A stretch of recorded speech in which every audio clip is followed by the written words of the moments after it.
Go. Buongiorno, good morning everyone, and welcome to our online conference today on the geopolitics of the energy transition. This event is organised, promoted by the British Embassy in Rome, ISPI and the Enel Foundation. I'm Jill Morris, the British Ambassador to Italy, and I'd like to welcome you all and thank you for joining us today. We have a very senior expert group of participants and speakers at today's conference, so I'm confident it's going to be a really rich and thought-provoking discussion on such an important topic. I'd just like to set the scene. As you know, climate change is already happening, and unless we act now, future generations will bear the brunt of our choices. But this year, we have a unique opportunity to really change the game, accelerating the concrete steps required to tackle climate change and secure that sustainable future for the next generation.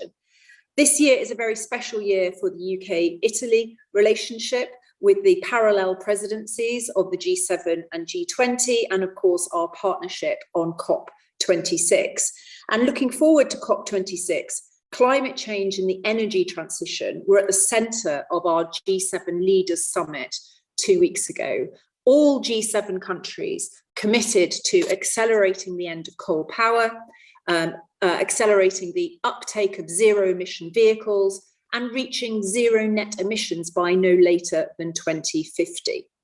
So as we recover from the pandemic, the British government, like our Italian colleagues, is strongly advocating the need for a green recovery from the crisis so that we can build back better than before and without locking ourselves into polluting models for the years ahead. That means moving away from a fossil fuels-based system and embracing the clean energy transition. And this is a historic transition which has the potential to completely reshape the geopolitical landscape. The picture will change, and as we will see, this change is broadly a good one for global geopolitics, whether we're talking about energy security, global equality, or international relations. But as with any change, we need to be prepared. We need to plan ahead in order to make the most of the opportunities and to avoid the risks. And we need to be clear that this will be a profound transition which influences the way, influences the way that societies operate. So those countries that remain reliant on fossil fuels and fail to invest in the transition will face stranded assets and lost income, impacting on their livelihoods and their people, and political and global stability.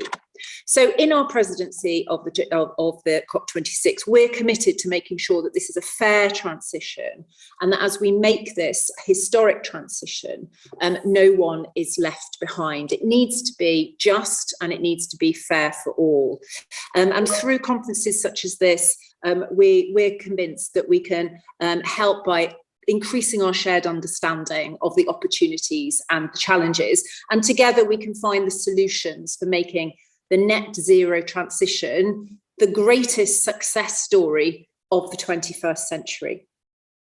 So I just wanted to set the scene with those opening remarks, and now I have the great pleasure to hand over for his introductory reflections to Presidente Massolo, Ambasciatore Massolo, the President of ISPI. Giampiero, grazie mille. Grazie molto, Ambasciatore, grazie Jill. I wanted to thank you very much for having taken this initiative together with ISPI and with Enel Foundation. I want to say a warm thanks to you, and also to say hello and say warmly and thank him warmly to President Crisostomo of Enel and Enel Foundation. You were right in saying that this is actually the topic of the day, and we are, it's a joint endeavor, especially this year. This is a between Britain and Italy. This is a make it or break it year, as Gutierrez, the Secretary General of the United Nations, told several times. This is really the year for action in climate change, because after so many words, now I think that there is a huge chance in front of us, both from the point of view of resources that are more or less finally available. And let's hope that those resources will be backed by what we need most, which is political will. And I think that, as I was saying, the joint endeavor between Italy and UK, in a way, catalyzed already during the British G7 chairmanship this year, and along with the process of getting to the G20 summit later this year under the Italian chair, I was saying this joint endeavor, British, helped to catalyze this kind of political capital that we will be actually we should aim to capitalize on in order and to leverage on in order to achieve meaningful results. And when I'm saying meaningful results, I of course have in mind the COP26 conference later this year, jointly co-chaired by UK and Italy. Why so? Because climate change is really something in which we need global coordination, multilateral efforts, and a supplement, an extra dose of governance. And sad to say, as we all know, as you all witness, in this G0 world, as Jan Bremer would say, governance is really in short supply. And we have to make something about it. First and foremost, in order to try to set the scene, to set the real conditions in order to progress. ISPI is also having its part in all this. As you might know, ISPI is the national coordinator for the T20. The T20 is actually the G20 of the think tanks, and the aim here is to give a little bit more depth in strategic insight to the G20 process, also looking for policy recommendations. And as far as our task force on climate change, sustainable energy and environment is concerned, we especially focus our attention on green finance and on carbon circular economy.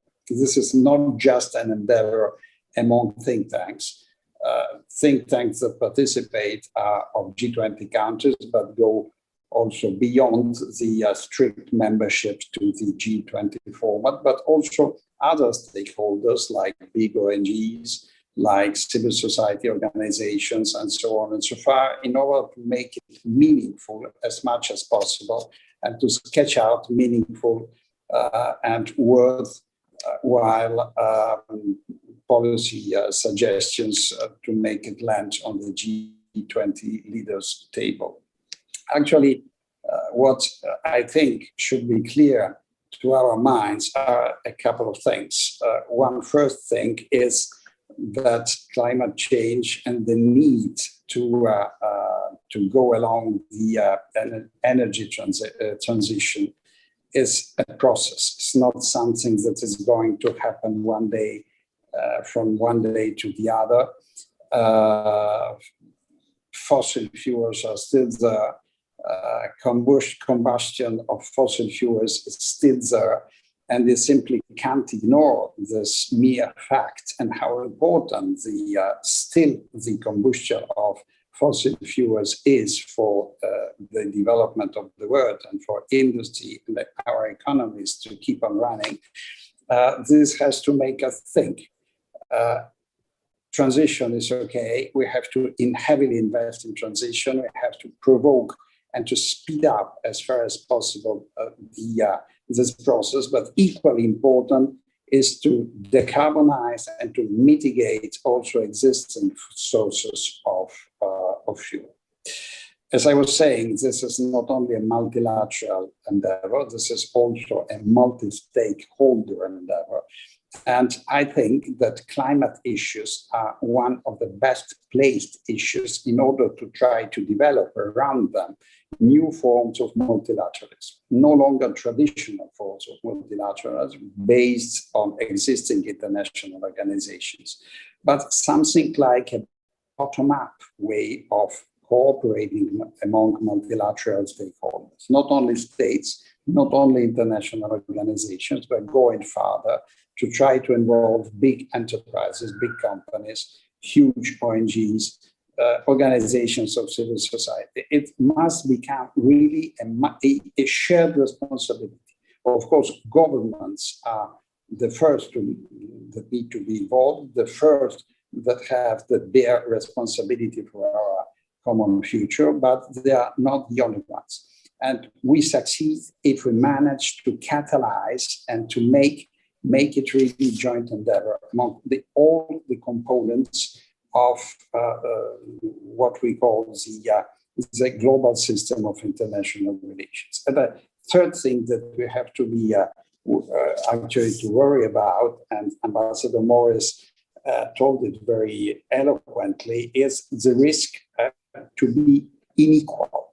The risk of actually, instead of mitigating inequality, and we already have so many sources, so many tensions due to inequality among nations and inside single nations.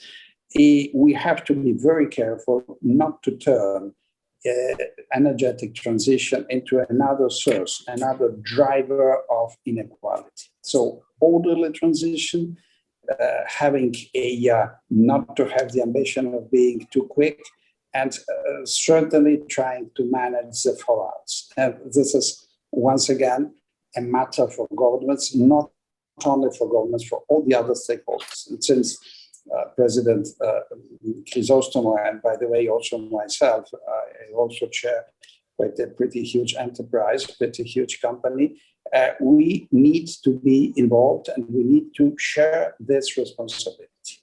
So those are just a couple of things that I wanted to tell. I will not conclude without saying that the cost of non-action here is very, very high. And by the way, the costs of non-action in solving main international issues are also another T20 subjects. We are dwelling on it.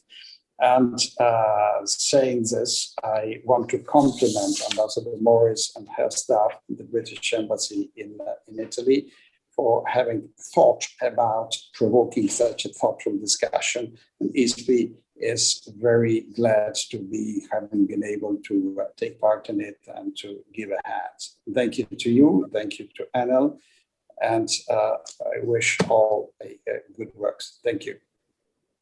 Thank you. Thank you very much indeed, President Massolo. Thank you. Just two quick reflections, if I may, on that. Firstly, the importance, as the President set out, of the work that we're doing between the G7 and the G20, with climate at the heart of both agendas. But we've worked very hard, and we are working very hard together with our Italian colleagues to make sure that through the G7 and the G20, we are building momentum through the milestones towards the pre-COP in Milan and the COP itself in Glasgow in November. And then secondly, the point about multilateralism in its broadest sense at all levels, a collective responsibility, a collective endeavour. That's absolutely the approach that we've taken to COP26 this year. Governments, of course, are negotiating in the room and have a key role, but what we're trying to do in partnership with Italy is to build that broad coalition involving businesses with race to zero, race to resilience, involving cities, involving regions, local actors, think tanks, scientists, academics. So we need the broadest possible coalitions in order to deliver this success story of the net zero transition this century. Thank you again, President Massolo. And now I'm delighted to hand over to our other partner for the event today, to President Chrysostomo, Chair of Enel and Chair of the Scientific Committee of the Enel Foundation. Presidente, over to you. Thank you. Thank you very much, Madam Ambassador Morris, and thanks also to Mr. Ambassador Massolo for the perspective that you gave on the energy transition and the fight to the climate change, which is actually, I think, it raises a very big governance issue. You know, as you rightly said, Ambassador Morris, we need to involve all the constituencies, all the components, and which means that we need to really put at the center of the stage the governance issue, how we can make everything going in the same directions. And I would like to give some points relating to a sort of industrial perspective to this transition. You know, today we start talking about the historical energy transition, which is currently underway, which is pointing us towards a net zero emission economy based on the penetration of renewables, the expansion of smart grids, and the electrification of most energy consumption. And the transition we are living in is characterized by two main factors, and namely the rapid development of low carbon technologies on one side, and on the other side, the increasing public commitments on decarbonization. And as far as the technologies are concerned, such as solar and wind power generation, power storage, electric vehicles, digital and flexible grids, we are now aware that a shift from fossil fuels to zero carbon energy sources, leading to decarbonization by 2050, is not only feasible, you know, as the recent reliability of renewables and grids during the pandemic has clearly demonstrated, but also reachable at a competitive cost. And the second factor, namely the public commitments on decarbonization, has been driven by the Paris Agreement, under which for the first time, both developed and developing countries committed to tackle global warming. Coherently, the post-pandemic recovery policies being adopted by governments across the world are further fostering the global energy transition. However, such policies should comprise the wide and profound implications of the transition in international relations of nations. As Professor Jeffrey Sachs puts it, every great transition in energy technology entails a shift in geopolitics as well. And renewables, together with a broader shift towards electrification and digitalization in all sectors, indeed may reformulate the paradigm on which the geopolitics of hydrocarbons was founded. Fossil fuel-rich countries, especially those with less diversified economies, might be strongly impacted by the transition, primarily from a socio-economic point of view, and might lose geopolitical advantages due to the globally diffused access to wind, solar, hydro, and other zero-carbon energy sources. A situation not only might put at risk their own internal stability, but they might have a huge domino effects at the regional and global level. And in order to avoid this scenario, those countries should be the first to leverage on the tremendous opportunities provided by the transition. So low-cost sustainable power and sharp improvement on health, while at the international level, institutions should reinforce cooperation to sustain development pathways, including reskilling of the workforce. Countries with innovative and technological expertise on the other side might likely seize the industrial opportunities of the energy transition, promoting economic growth and job creation in their own constituencies and through a consistent flow of foreign direct investments. However, we all know that we may experience bottlenecks of the global value chains that supply the key minerals used in solar panels, wind turbines, and batteries. Since these mineral resources are unequally distributed around the world, this is leading to a competition among the world's major regions to secure the supply. Here again, we should avoid forms of financial, economic, industrial, or political dependence from extraction and export of these critical materials, counting rather on innovation. More specifically, production of these minerals has been limited due to the low demand until recently, and the positive cycle of these commodities has just started. Differently from fossil fuels, many materials for renewable technologies are recyclable, and there is plenty of room for improvement in this field. Technology will reduce the intensity of their utilization. So geopolitics will consequently be crucial for the success of decarbonization and energy safety. A new multilateral governance is approaching, not based anymore on contraposition between producers and consumers, between those who have resources and those who depend on them, where innovation and cooperation can indeed play a crucial role. So the climate issue is a cooperative one by definition, If only some countries commit themselves to reduce greenhouse gas emissions, but others continue to produce them, the efforts are for nothing. In order to achieve the potential of a just energy transition, ensuring equalities, and I'm echoing what already Mr. Massolo and the Ambassador Morris said, while tackling at the same time climate change, we need a global cooperation through industrial policies, diplomacy, and public-private partnerships aimed at creating the right conditions for the investments inflows and outflows. And this is really our last chance to act as a sustainable planet rather than competing nations. So thank you.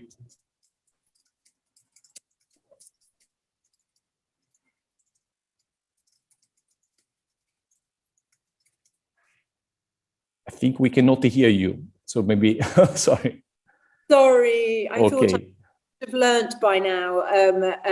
Anyway, thank you very much, President Chrysostomou, for those very thought-provoking remarks and for your powerful call to action at the end there as well. You know, this is really the moment to act. So with my thanks again to Enel and to ISPI for partnering with us today for this event. I would like to hand over to Kingsmill Bond, good morning, who will be the moderator for the discussion, and to wish you all a very fruitful debate conversation today. And thank you again, everybody, for joining us. Buon lavoro, and Kingsmill, over to you. Great, thank you very much, Ambassador. So we are now opening the first of 3 separate sessions. Each session will have 4 speakers, each of whom will speak for about 5 to 7 minutes, and then there'll be questions. So in the first session, we have a focus on the issue of the wider implications of the energy transition on people, planet, and prosperity. We have 4 very eminent speakers whom I shall introduce in turn. But to set the scene, we have Helen Watts, who is the Senior Director of Global Partnerships for Student Energy, as well as one of Canada's top environmentalists under 25. Helen, please, over to you. Thank you. Thank you very much, Kingsmill, and thank you so much to the organizers and for having me here today. I'm delighted to speak and provide some scene-setting remarks for what I know will be a really enriching conversation. So as we all know, the impetus for us being gathered here today, we are in a period of distinct change for a sector that has such profound impacts on our global markets, jobs, and the impacts of climate change felt around the world. And breakthroughs such as the new energy roadmap from the International Energy Agency, an unprecedented global convening happening this year at the High-Level Dialogue on Energy, and new data out just this month indicating that the world may already have enough renewable energy potential to comfortably make the transition away from high-emitting fuel sources while also expanding energy access for all, sends clear signals that the world is changing. So what do we do next? For the system change we face on our energy transition roadmap, adapting to changing energy markets and addressing climate impacts while reducing inequalities and creating decent work for all, we need an intergenerational, multi-stakeholder community who are up to the task. This is why my call to action is to bring diverse global communities together to unlock innovative solutions at the pace and scale needed. And this includes, of course, young people around the world. As agents for change and our current and future workforces, young people have a critical role to play in achieving a clean, inclusive, and economically viable energy transition over the next decade. And by engaging young people in planning at a policymaking and organizational level, you really are investing in a broad base of public trust in the transition and a generation who are equipped and motivated to think critically and creatively about these challenges. Over the last year, Student Energy has been leading the world's first data set of youth perspectives on the energy transition. And a couple of interesting findings there. Less than 50% of young people have ever been asked their opinions on energy and climate by leaders in their country. And less than a third feel that there are meaningful opportunities to work on sustainable energy issues directly. And I think for us, this really resonates that there is a window of opportunity here to build that trust and create a participatory environment, pathways for young people to directly engage in policy processes. So we're quite excited about that. There's education reform that needs to happen to ensure that young people have the future-ready skills that they need to enter into these new sectors, and digital skills as well. There's huge opportunities around the decarbonization of heavy industry, And of course, as was already mentioned earlier, the expansion and accountability mechanisms of global coalitions that will be so important to build global trust in our global agenda towards an energy transition that leaves no one behind. Young people are a unique opportunity to build trust in these global coalitions and our agenda. And I look forward to, as I am here today, I look forward to seeing young people continue to be included in a really meaningful way and on pushing forward the innovative solutions that we need to achieve our goals. Thank you very much. Fantastic. Thank you very much, Helen, for that very inspiring scene-setting opening. And I'm going to hand over to Neil Moracetti, who is the Vice Dean of the Faculty of Engineering Sciences at UCL in London, but has also been an officer in the Royal Navy and a commander of the UK Maritime Forces, so has some actual experience of this kind of issue. And I think Neil's going to provide a very different perspective. Over to you, please. Thank you. Kingsmill, thank you very much. And thank you to ISPI, NL and the British Embassy in Rome for inviting me to join you. I should say at the outset, the views I'm going to express today are very much my own. I mean, speaking in a private capacity, but they're based on my background in the security community. The 21st century is proving pretty challenging for many reasons. I mean, the pandemic we're living through at the moment is just one example, and we're facing a mixture of new and old threats to our prosperity and well-being, amongst which in the new bracket, we would include climate change, as we've already started to discuss. And we have to acknowledge it impacts on all aspects of our life, including our security, whether it be as a result of the consequences of both either extreme weather events or the onset of long-term warming, particularly has it impacts on those key natural resources of food, water and land. We're seeing an increased risk of instability and conflict. And it's frequently related to either the movement of displaced populations or the loss of livelihood for those groups that are trapped and are unable to move. Now, that may be concentrated in certain regions of the globe, but we live in a joined up world, and therefore it's going to affect all of us.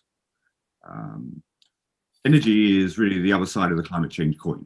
As we're well aware, the key contributor to the nature and pace of climate change that we're experiencing is the emissions of greenhouse gases from fossil fuels. And virtually everybody has acknowledged that we need to rapidly transition away from fossil fuels to alternative low carbon sources of energy, including renewables and, depending on your national position, nuclear. But I think at the same time, we need to recognize there are a number of factors that we need to consider. However fast we transition and reduce those emissions, there's 30 years of emissions locked into the system.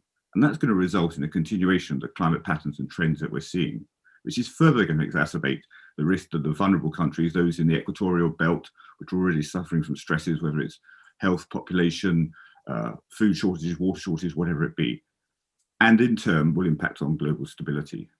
We need to act to reduce those risks, including by working to develop the capacity and resilience of the affected societies, including ensuring good governance, making sure that they have low carbon energy generation so that they can build their economies and prosperity, developing climate resistant crops, better land management, better water management, and importantly, as we've already started to talk about this collective and this coalition that's going to have to work, we need a good, strong narrative that supports this action and includes the wider benefits and opportunities that it's going to bring to those making the funding available. We've already touched on the fact that as we move away from fossil fuels, this will have an impact on the economy of countries where their exports of coal, oil or gas are major contributors to wealth. A number of countries who find themselves in this position have actually started, perhaps we've seen disruption and pushback in climate talks from perhaps the likes of Russia or Saudi Arabia. Others have been more positive, but unless they act to diversify their economies to the point at which they can support their citizens, there's a potential for risk and instability. And what we do not want to see is a repeat of 2010, 2011 in the Middle East and North Africa, because that impact will be felt far wider than just the countries that are directly affected. I mean, the Middle East and trade is much more than oil and gas. The world's trade routes run right through that region, and all countries are trading nations. My own country, 90% by volume comes by sea. And we've seen in the last 18 months what the impact is of delays on a just enough, just-in-time supply chain. Finally, as we move towards a low-carbon clean tech economy, we will see a shift in power from fossil fuel producers to those who have control of the technology and raw materials necessary to achieve the transition, or are exporters of power. And there are other issues related to this. The consequences of opening up new sea lanes, the High North and Northern Sea Route, and and the expansion of the continental shelf, the knock-on effects of the Northern Sea Route, what that means as far as loss of income to Egypt and potentially to Panama. That doesn't mean that we shouldn't be making this transition, and we should be making that transition at pace. But it does mean that we need to do it with our eyes open. We need to be alert to the consequences, because otherwise all we're going to do is replace one set of risks to geopolitical stability with another set. Thank you. Fantastic. Thank you very much, Neil. For both speakers, there will be questions, but we'll come back to those in a moment once each of the speakers have a chance to speak. So the third speaker today will be Carlo Papa, who is the Managing Director of the NL Foundation, who also, I should say, served as Chief Innovation Officer for NL Green Power. Consequently, has, I'm sure, some very interesting technology observations to make. Carlo, over to you, please.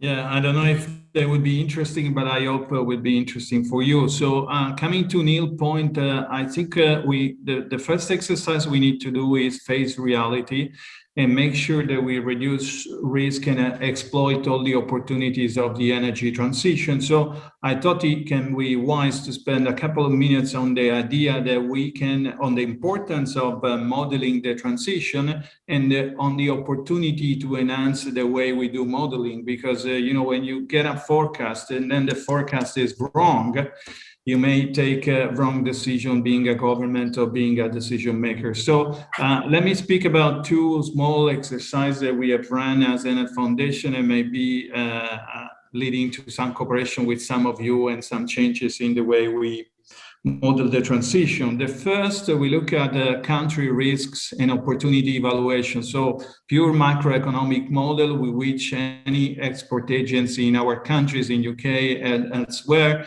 is deciding to pricing guarantee for export activities abroad. And looking at this model, you realize immediately that they are exactly the same model that we used 20 years ago, that we were taught at university, and they are lacking substantially 3 points. The first point they are lacking, they are still measuring GDP. You all know that GDP has been as a measure of progress and wealth criticized, but yet in any model of export agency, there is the GDP, not other measures. So we thought about integrating those models, looking at wealth and health distribution in countries, because it's very much right that even if we don't like, to be philanthropic, the lack of wealth and health distribution gives stability to the world. So it's tremendously important to look at the way, wealth and health is distributed on each and every country, and the way the energy transition is impacting the wealth and health distribution. The second element that we comprise in our new modeling is climate risks. As Professor Moracetti correctly was saying, there are a lot of countries under pressure now. You can think easily about Ethiopia and the drought, but think about the south of Italy with 43 degrees and all the built environment built for much lower temperature. So the stress that climate is putting on our countries, it's dramatically increasing the risk, and the flip coin is that is increasing in the view for decision maker the value of an energy transition decision for each and every people. And speaking about energy transition, we thought about shedding a light in our modeling on the energy transition opportunities in case a country will speed up and thoughtfully progress in the energy transition pathways. And the good news is that we convinced the Italian Export Agency to change the way they are modeling country risk. And nowadays, the Italian Export Agency is incorporating those 3 dimensions in the way they calculated country risk. So it's just a small example, but we really believe that modeling is at the heart of decision by decision makers. And if we manage to change modeling, to enhance modeling, we will have a better view and better opportunities from energy transition. Let me finish by saying that we recently started a project with the International Energy Agency on a much smaller, scale. What we suggest them and what we are doing together is enhancing the granularity and the availability of data of jobs in the energy transition. You know more than well where the discussion stands on the pro-energy transition and pro-slower energy transition on jobs creation and loss. The point is that up to today, any modeling has a proxy in it. So there is no people really counting jobs. You just assume that by doing certain activities, you have less or more people. So we open up this stream of works with the International Energy Agency called the Glass House Project, to really count and try to count with more sophisticated tools in the jobs that are created in the energy transition. Just to give you a quick example, in case you are lost by my words, you assume that shutting off a coal-fired power plant or a gas-fired power plant will have people lay off. This is not the case, at least in certain parts of the world, like in Italy, where we switched off more than 22 thermal power plant, and we didn't, in Enel, didn't fire one single employee. So, the proxy in principle as economists may be right, but then when you go down the ground, you see that things are different. I'm not saying that this it's happening everywhere in the world, but surely is a sign that can be done in a different way. The second element, most of the time when you're calculating jobs in the energy transition, you look at the way to build a wind park that is clearly slightly easier than just moving a gas-fired power station and building it. However, most of the time, the modeling that we have used don't count the tail of the curve, because to manage wind parks, you need a lot of software, you need a lot of technologies, you need a lot of networks, and those jobs and those positive impact are not counted. So let me finish up by saying that we really believe that to make energy transition right, we should enhance our modeling capabilities. Thank you very much. Fantastic. Thank you very much, Dr. Papa. And for our final speaker of this session, I'd like to hand over to Simone Tagliapietra, who's the Senior Fellow at Bruegel and the Adjunct Professor at the Università Cattolica di Milano. Also, an author of a book, excellent book, I'm told, called Global Energy Fundamentals. Simone, over to you, please. Thank you, King, and thank you, everyone. It was very insightful, this conversation, and I'm glad to be part of it. Maybe what I would like to share with you today is a simple reflection on what are the geopolitical benefits of decarbonization for a continent like Europe, and for the European Union in particular. At Bruegel, we have been looking into this issue with the European Council on Foreign Relations, and we published a paper early this year on the geopolitics of the European Green Deal. And the message is pretty clear. The European Green Deal entails a number of geopolitical benefits for the European Union.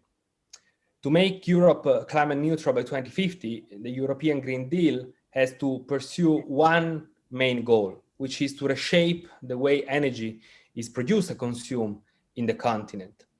Now, today, as it was mentioned at the beginning, 3/4 of our energy system in Europe relies on fossil fuels. So if we are successful in implementing the European Green Deal, this situation of fossil fuels accounting for 3/4 of the energy mix and renewables still playing a rather limited role will have to be upturned. Now, why is this going to be geopolitically beneficial for Europe? The reason is that Europe has to import today 87% of the oil it consumes at 70% of the gas it consumes. And as we know very well, this also entails dependencies, and notably the traditional problem of Europe in this space has been the dependency on Russian gas. If you open the FT as we speak, you will see that the headline this morning is about Russian gas and is about Gazprom strategies to basically squeeze the European market and have an increase in the European gas prices. And that is, of course, related to Nord Stream 2. So this is a long-term story that we have had in Europe, and we have had gas crisis that we know as, etc. And the decarbonization process can certainly help us to free up from these issues. Of course, the benefits are not only geopolitical, but also economical. Europe spends every year 300 billion euros in the fossil fuel import bill. Financial resources that can be differently allocated, for example, to, of course, expand the green infrastructure. So this is the situation, but of course, the change will not happen overnight. If you take the scenarios drawn by the European Commission to model the pathway to climate neutrality for Europe, you see that in 2030, fossil fuels still contribute to around half of the European Union energy mix. It is only after 2030, so between 2030 and 2050, that we will be really seeing a sharp drop in the imports of oil and gas, and therefore in the utilization of fossil fuels in general, as renewables will really massively increase their share in the energy system. Now, this timing is not necessarily bad news in the sense that Europe has 10 years to manage this dramatic decrease of fossil fuels. And when I say manage the decrease of fossil fuels, it's not really only on the domestic side of things, but it is, as Neil also mentioned, on the other side. So on working with the producers, notably the ones in the European neighborhood, to ensure also their stability and to work together in new partnership to ensure their stability, as the revenues of oil and gas exports in these countries will sharply decrease in the future. So think about a country like Algeria that is highly reliant on the oil and gas rent, and it's highly reliant on the European market for this rent. So we have 10 years to establish new partnerships with these countries to really ensure macroeconomic stability, not only energy stability for these countries. And that is exactly where renewables and green hydrogen can play a very important role. Because there is a high case to shift from these fossil fuel partnerships we have had over the last 50 years to green partnerships based on the joint deployment of renewable energy solutions and green hydrogen. And this is going to be extremely beneficial for these countries, but also for Europe, not just in terms of energy system management, because we increasingly see the fact that land availability, for example, in Europe will be an issue for the deployment of the level of renewables and green hydrogen we will need, and therefore we will need to import some of these green technologies and green power and green hydrogen from outside, and the neighborhood is well placed to function as an exporter for these. But this is also good green industrial policy.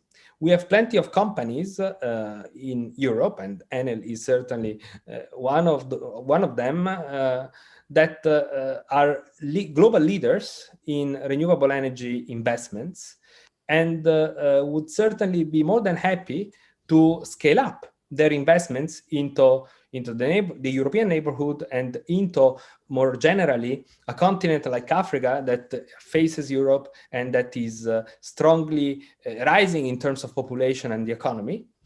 And that's exactly where we need a green industrial policy in Europe. We need to accompany these companies to make these investments in these countries. We need to cover part of the country risk, blended finance, etc.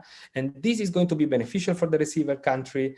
It's going to be beneficial for our industry because, as I said, it's a way to really stimulate new industrial expansion.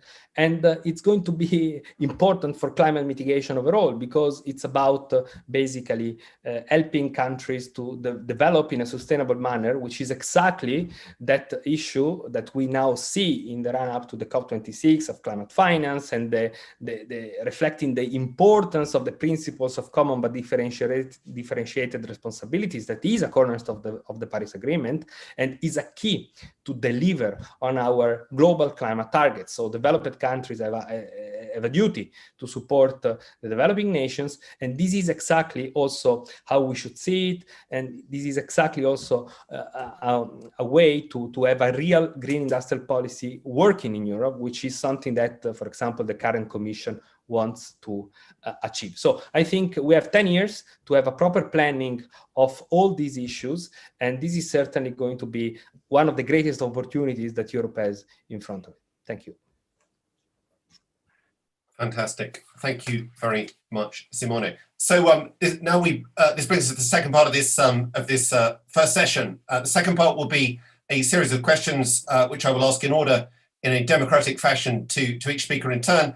And that will be about 15 minutes, I guess. And then finally, we have a third session where I shall be asking some more open questions from the floor to the speakers in general. So, Helen, if I may possibly start with you. Thank you for your very inspiring scene setting. I have three questions. First of all, you referred to this research on the youth perspective on the energy transition, but you didn't tell us what it was. So it'd be very interesting to know, what is the youth perspective on the energy transition? Is this a fantastic opportunity, for example? The second question would be, where would you see the opportunity now for youth? I think there would be quite a few people watching from my son's generation and very interested in this issue. He, for example, sees huge opportunities. I'd be interested in your perspective on that. And then thirdly, where are the best ideas? As a green entrepreneur, where are the best opportunities to make money in order to, if I may be so blunt, in order to advance this transition? Thank you. Absolutely. Thank you so much, Kingswell. And not small questions, but I'll aim to get through them fairly efficiently here. So the Global Youth Energy Outlook is our youth-led research that we've been leading with a set of youth regional coordinators around the world, representing kind of 10 distinct regions around the world. And this research is not yet published. It will be published and launched at COP26 in Glasgow this year. So we're really looking forward to sharing the results there. But, so what I've shared in terms of key data points are some of the early findings that we've identified. I would say another really interesting one for us, which I think really aligns with the majority of global discussions around the energy transition currently, is young people, are thinking quite critically about the energy transition, and they do see right now that policy drivers are both the biggest kind of barrier to achieving an inclusive energy transition, but also our biggest opportunity. And I think this maybe feeds into your last question as well, as I think we need to really think critically about, how we can, or maybe your second question, sorry, around how young people can play a role in the energy transition. I think we really need to make clear the diversity of roles that young people are willing to kind of work within, and make it really clear how the energy transition plays into every sector across the value chain, including at a policy level. So I am looking forward to sharing more insights from this research later on in the year. Another kind of key theme, maybe to underline the theme of this particular discussion, is young people definitely see the energy transition as a systems transition. They don't want to achieve, decarbonization of our energy systems without achieving clean energy access and reliable energy access for all. They see a lot of potential co-benefits in the transition that I think have been, broadly really recognized by the international community as well, around how can we really push towards an inclusive roadmap that also creates more opportunities for young women, for vulnerable groups to really benefit and thrive, and like I mentioned as well, kind of that reduction of inequalities, to ensure that we aren't playing into business as usual, where our future energy systems are exacerbating issues that are affecting people at a societal and socioeconomic level as well. So I would say that's kind of the key themes that we're hearing from the research right now. On your second question, in terms of how young people can get involved, I think there's a few different avenues, depending on whether you're a young person who's still kind of within that age range of maybe 18 to 25 versus, starting to move into your first careers. And I think at a younger age, looking for communities, movements like Student Energy, but there are others as well, Engineers Without Borders, and different organizations that really are building kind of communities really of young people, and promoting knowledge sharing among young people at a young age, providing opportunities for them to take on practical projects while they're still young and get that experiential education that is often a missing piece, and really creating this inclusive environment for young people from any academic background, within outside of formal education to play a role, which is also really key in changing what our future workforce looks like. As a young entrepreneur, where the greatest opportunities lie, I think I'm an obvious one, but I think it depends, of course, on where you're located. I actually get really excited about entrepreneurship, so where young people can work with some of the kind of sectors that are facing some of our biggest challenges right now. And I mentioned earlier, heavy industry, I think, is one that right now young people don't necessarily see the opportunities to work within, the decarbonization of heavy shipping and heavy transport, the decarbonization of the production of steel, for example, that young people recognize are kind of our hardest to abate sectors. And there's really exciting and interesting innovations happening there, but there isn't always a clear pathway on how to get involved in some of those issues, especially if you aren't coming from a highly, highly technical background. So I would say, kind of be smart, do your research about what's happening in your market where you're based, and understand kind of where, what does the valuation look like of different kind of types of enterprises, to really get a sense of what's a viable and growing, where the market is growing, and providing opportunities, who's investing in different enterprises, and what kind of enterprises are they investing in is a great one as well, to get a sense of, where are signals coming from on the financial side. And then, don't discount the idea of entrepreneurship as well. We need really skilled, talented young people working within sectors as well on these types of challenges, and bringing their kind of forward thinking and systems thinking approaches within existing institutions as well. Fantastic. Thank you very much, Helen. To channel Wordsworth, bliss was it in that dawn to be alive, and so on. Revolutions always bring opportunities, I guess. So moving on, if I may now, to Neil. You brought, I think, a very interesting degree of geostrategic realism to this debate. So in that vein, may I ask two questions? First of all, how can we handle the collapsing petrostates? And what should we be doing to handle the collapsing petrostates that would result from this transition? And then secondly, equally important, possibly more important actually, how do we stop the petrostates' inevitable attempts to frustrate change and to block change? I think that in sense of both of those, we've got to find the opportunities for those countries. An alternative sense, back to Simone's point about partnerships. We've had relationships with these countries. We've had relationships specifically because we've needed the oil and gas to run our economies, our societies, etc. We can't just let them fall and fail as states. The reality is that the joined up world we live in means that what happens thousands of miles away will impact on us as much as it will anyone else. So we've got to work, whether it's on a regional basis or on a global basis, to help those countries find alternatives in order that they can look after their citizens, because otherwise it will just increase that burden. I think the biggest challenge is not necessarily in those countries, it's the narrative that we have to develop, or the story we have to develop for those who are going to help the other side of the partnership, developed countries who aren't necessarily fossil fuel producers, or else their economy isn't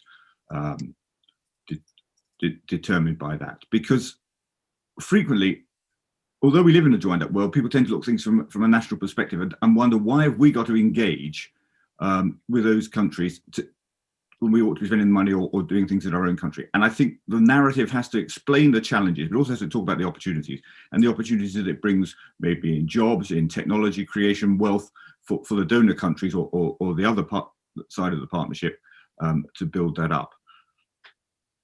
At the same time, I think we have to look at the picture and see what's happening as far as global geopolitics, because these countries are failing. As I said at the end, we need to have our eyes open. We need to understand the situation and factor that into all the other threats to our prosperity and well-being, and think about whether the ways in which we need to engage. Ultimately, if not, we will find ourselves in periods of conflict and tension, in which case we may find ourselves deploying forces in order to provide some form of stability. But I don't see it as an intervention into states or anything like that. Fantastic. Thank you very much, Neil. Moving on to our third speaker, if I may, Carlo Papa. So you mentioned what you're doing with the IEA on jobs. And again, it'd be very interesting if you could give us some initial conclusions from that, because my understanding is that there will be many more jobs in a green economy than in a fossil economy. Secondly, given what the amazing work that Enel has been doing to drive down costs, it would be interesting if you could comment on whether or not our future energy costs would be higher or lower, highly relevant to this initial discussion. And then finally, possibly a few comments, again, based on Enel's experience in many countries about the democratizing impact of renewable energy technologies. Thank you. Thank you very much. Indeed, a very complex question. We are just at the beginning, but clearly we started the project because we are seeing in our real life experience that the number of jobs that e-transition is creating is pretty high. So maybe to catch up all your three questions about price, democratization, and jobs, we should look at grids. You know, you have on the background windmill because they are very fascinating. I bet you will not have a copper cable with medium voltage line because it's less sexy. But you know, talking about technologies, the real enabler technologies for the energy transition are the grids, what we call smart grids. And you know, there are a number of people like Helen that are joining forces with distribution system operator and transmission system operator in the last few years because they are finding now extremely sexy and high technology content, the grids. And the grids are enabling of the transition, just to focus the mind of everyone on topics that we know, but we may not connect immediately. Clearly on renewable, I mean, if during first quarter of 2021, wind in Spain reached 28.4%, it's not by chance, it's by the fact, it's because people actually installed wind parks and because networks operators are able to manage and incorporate those renewables into the mix. And the same goes if we look at numbers. We have a 59% increase on battery electric vehicles in Europe in the last 4 months, and triple digit in Germany and Italy grow. This doesn't come by chance, but it comes because there's a system on which electricity providers and network are providing the networks, and then there is all the value chain that is looking at this, impulsing the use of electric vehicles, and this brings more jobs into the market and brings more democratization into the energy transition. And if you still believe that there is an issue of pricing regarding electric vehicles, please have a look at our research. Have a look at the potential of public transportation moving to electric vehicles, and you will see that there is a huge amount of opportunities. I just mentioned the impact on the health systems of countries, that at the end of the day, it's life of people, but it's also about money. And have a look at the potential of the battery on wheels exercise, the big bus owners can do for the networks. And third, let me remind about a really hidden gems of the energy transition, that is what we call demand response. Demand response, I mean, I bet anyone knows what it is, but it's a way of managing properly the load in the network to avoid peak load. Demand response is picking up very fast and is reducing dramatically, the necessity of peak loads of thermal generation power plants, and at the same time is putting pressure down to price because it's helping energy efficiency actually to make through. So, I mean, both on jobs and lower cost of energy and democratization of energy transition, we do have a positive outlook based on technology. Let me mention one thing that is not on this panel, but it's flowing through, the discussion of today, that is about, minerals. Everyone thinks about energy transition is undoable because prices will be higher. This is demonstrably not true. Energy transition is not doable because minerals are short and we are short on mineral. If we look at technology and we look at innovation, we will soon realize that the energy transition is A, doable, B, will bring benefit to the entire system and especially to the most fragile part of our society and world. Thank you very much. Fantastic, Carlo. Thank you very much. And for the final part of this section, if I may ask a couple of questions to Simone Talepetra. So two questions, if I may. First of all, you talked about European leadership. Could you focus a little bit more on which areas Europe can and should and is aspiring to lead in? Because, of course, famously, we lost the solar industry to China. And now there's the attempt to make sure we don't lose the wind and battery and hydrogen industry. So interesting to hear your perspective on that. And then secondly, what's the right way for Europe to be deploying support to the African continent? Is it policy or is it money? And obviously it's a combination of both, but where should the focus be, if I may ask? Well, thank you very much indeed. And I think I would give you a geometrical answer, starting with a triangle. The European Union finds itself today in a situation in which it wants to be a climate leader, in which it wants to foster an industrial revolution, because there is a clear recognition that we have been lagging behind, for example, on digital technologies, and either we catch the green industrial train or we will not have real competitive advantages in the main economic sectors of the future. And then the third angle of the triangle, we want to have a stronger geopolitical stance in the world, and notably, we want to develop stronger partnerships with Africa, namely. Now, the green transition allows you to catch these three elements all together. And when I talked before about climate finance and about the need to also make a better use of the EU external funding, and here I also think a development aid that has traditionally been called so, but now the idea is to use these not in terms of just development aid as traditionally intended, but really to create solid partnerships, to leverage the private funding, etc. So doing this in this space, I think it's the best way to move forward. So if we scale up our external funding, namely in Africa, for the unleashing of green solutions, we could help achieving the global climate targets. We could foster the European industry, which is not only the utilities, but also the clean tech, the energy efficiency devices manufacturers, etc. And we can also strengthen our foreign policy action in this important area in a concrete manner. Because as we know, for example, in the case of Africa, the scale up of renewables is fundamental to meet the electrification needs, particularly in rural areas. Now, this is for your second question. For your first question, which is the one on how the EU can be an inspiring leader, I think the EU is a front runner in the decarbonization space. Europe aims to be the first climate neutral continent by 2050. And in my view, Europe is the bloc that has so far put in place the most ambitious climate policies. Now, think just about the carbon pricing, etc.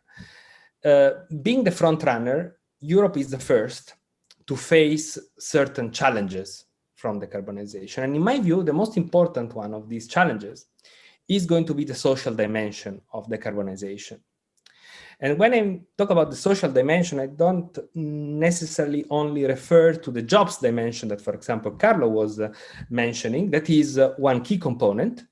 But there is another component, which the economists call the distributional effects of climate policy. And the idea here is that climate policies, and namely carbon pricing, might affect the poor more than the rich. This is a risk we need to prevent, because otherwise we will have others, gilets jaunes-like movements across our countries. And we know how to deliver. The central concept here is the one of carbon dividends, is the one of making a proper use of the revenues we get out of this carbon pricing. We will need to deliver our decarbonization goals. And to ensure we compensate the poorer and the most vulnerable part of the society, and also the ones that typically do not have alternatives, right? So having this design is increasingly evident that is the central part of making the transition viable from a social and political perspective in the long run. And not by chance, there was a group of more than 3,500 US economists that 2 years ago signed a manifesto on carbon dividends, among which also Nobel Prize laureates, also Janet Yellen. And this concept is progressively entering the policymaking. So, for example, we have seen Franz Timmermans 2 weeks ago saying that Europe needs to set up a social fund for decarbonization to use the revenues of carbon pricing for this purpose. And Ursula von der Leyen also is becoming supportive of this idea. And we might see initial proposals in July when the Commission will unveil the Fit for 55 package. So this is to say that we are certainly the first movers, and therefore we are the first to also face certain challenges, not only from an energy management perspective, energy system management perspective, but also from a socio-economic perspective. And the solutions that Europe will come up with might ultimately be extremely beneficial for others. So we can share with others in the world our good experiences, our experiences of failure, of course, and you mentioned the solar panels, and that was clearly an industrial policy failure. And that's exactly the reason why now Europe wants to fine-tune its green industrial policy to make sure we don't replicate the failure we had already in the solar panels, but we are able to develop a supply chain for batteries, electric vehicles, and the other technologies that we need for the transition. And I think that sharing these with other blocs, starting with China, is going to make the difference. And by the way, let me say that we already did that. So for example, China will unleash now, it's a matter of weeks, its ETS at the national level. That ETS, that carbon market of China at the national level, reflects the system that Europe has built over the last 20 years. And the capability support that Europe offered to the Chinese over these years, I think it was very instrumental for them to come up with their own carbon market. So this kind of cooperation works, and we need to keep doing the job and expand these partnerships in other areas, also starting with green technologies. Fantastic. That's very very inspiring. Good examples of sharing of technology and policy expertise. So we have about 5 minutes left, and there are some questions, 4 questions from the floor. I think this is the stage in the proceedings where we probably can't get through all questions, but I will open the floor to whoever would like to answer them. So the first question is, will there be an intermediate phase in the energy transition? I think what the question really means is, should we maybe build some gas-fired power stations because it's better than coal? Should we maybe have hybrid cars because they're better than conventional cars? And should we be cautious in our shift, or should we go straight to new renewable energy technologies? Would anyone like to comment on that, please?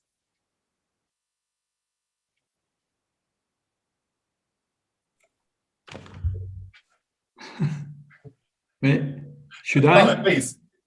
Yeah, sorry, I didn't want to catch the others, but I mean, intermediate phase, it's a strange way of posing it, but building gas-fired power plant is not a major problem in principle. The point is, when you build a gas-fired power plant, it will last for 30 years. You will need fuels, and you will have a footprint on the planet, on the local places for 30 years. So my personal suggestion and idea to model suggest to model properly what the impact of the wind or the gas park, and if there is any alternative sources that can have a better impact on the people, the planet, for the specific area. So I think we should not be biased by ideology. It's not about ideology, it's about technologies and the good we want for our people and our planet.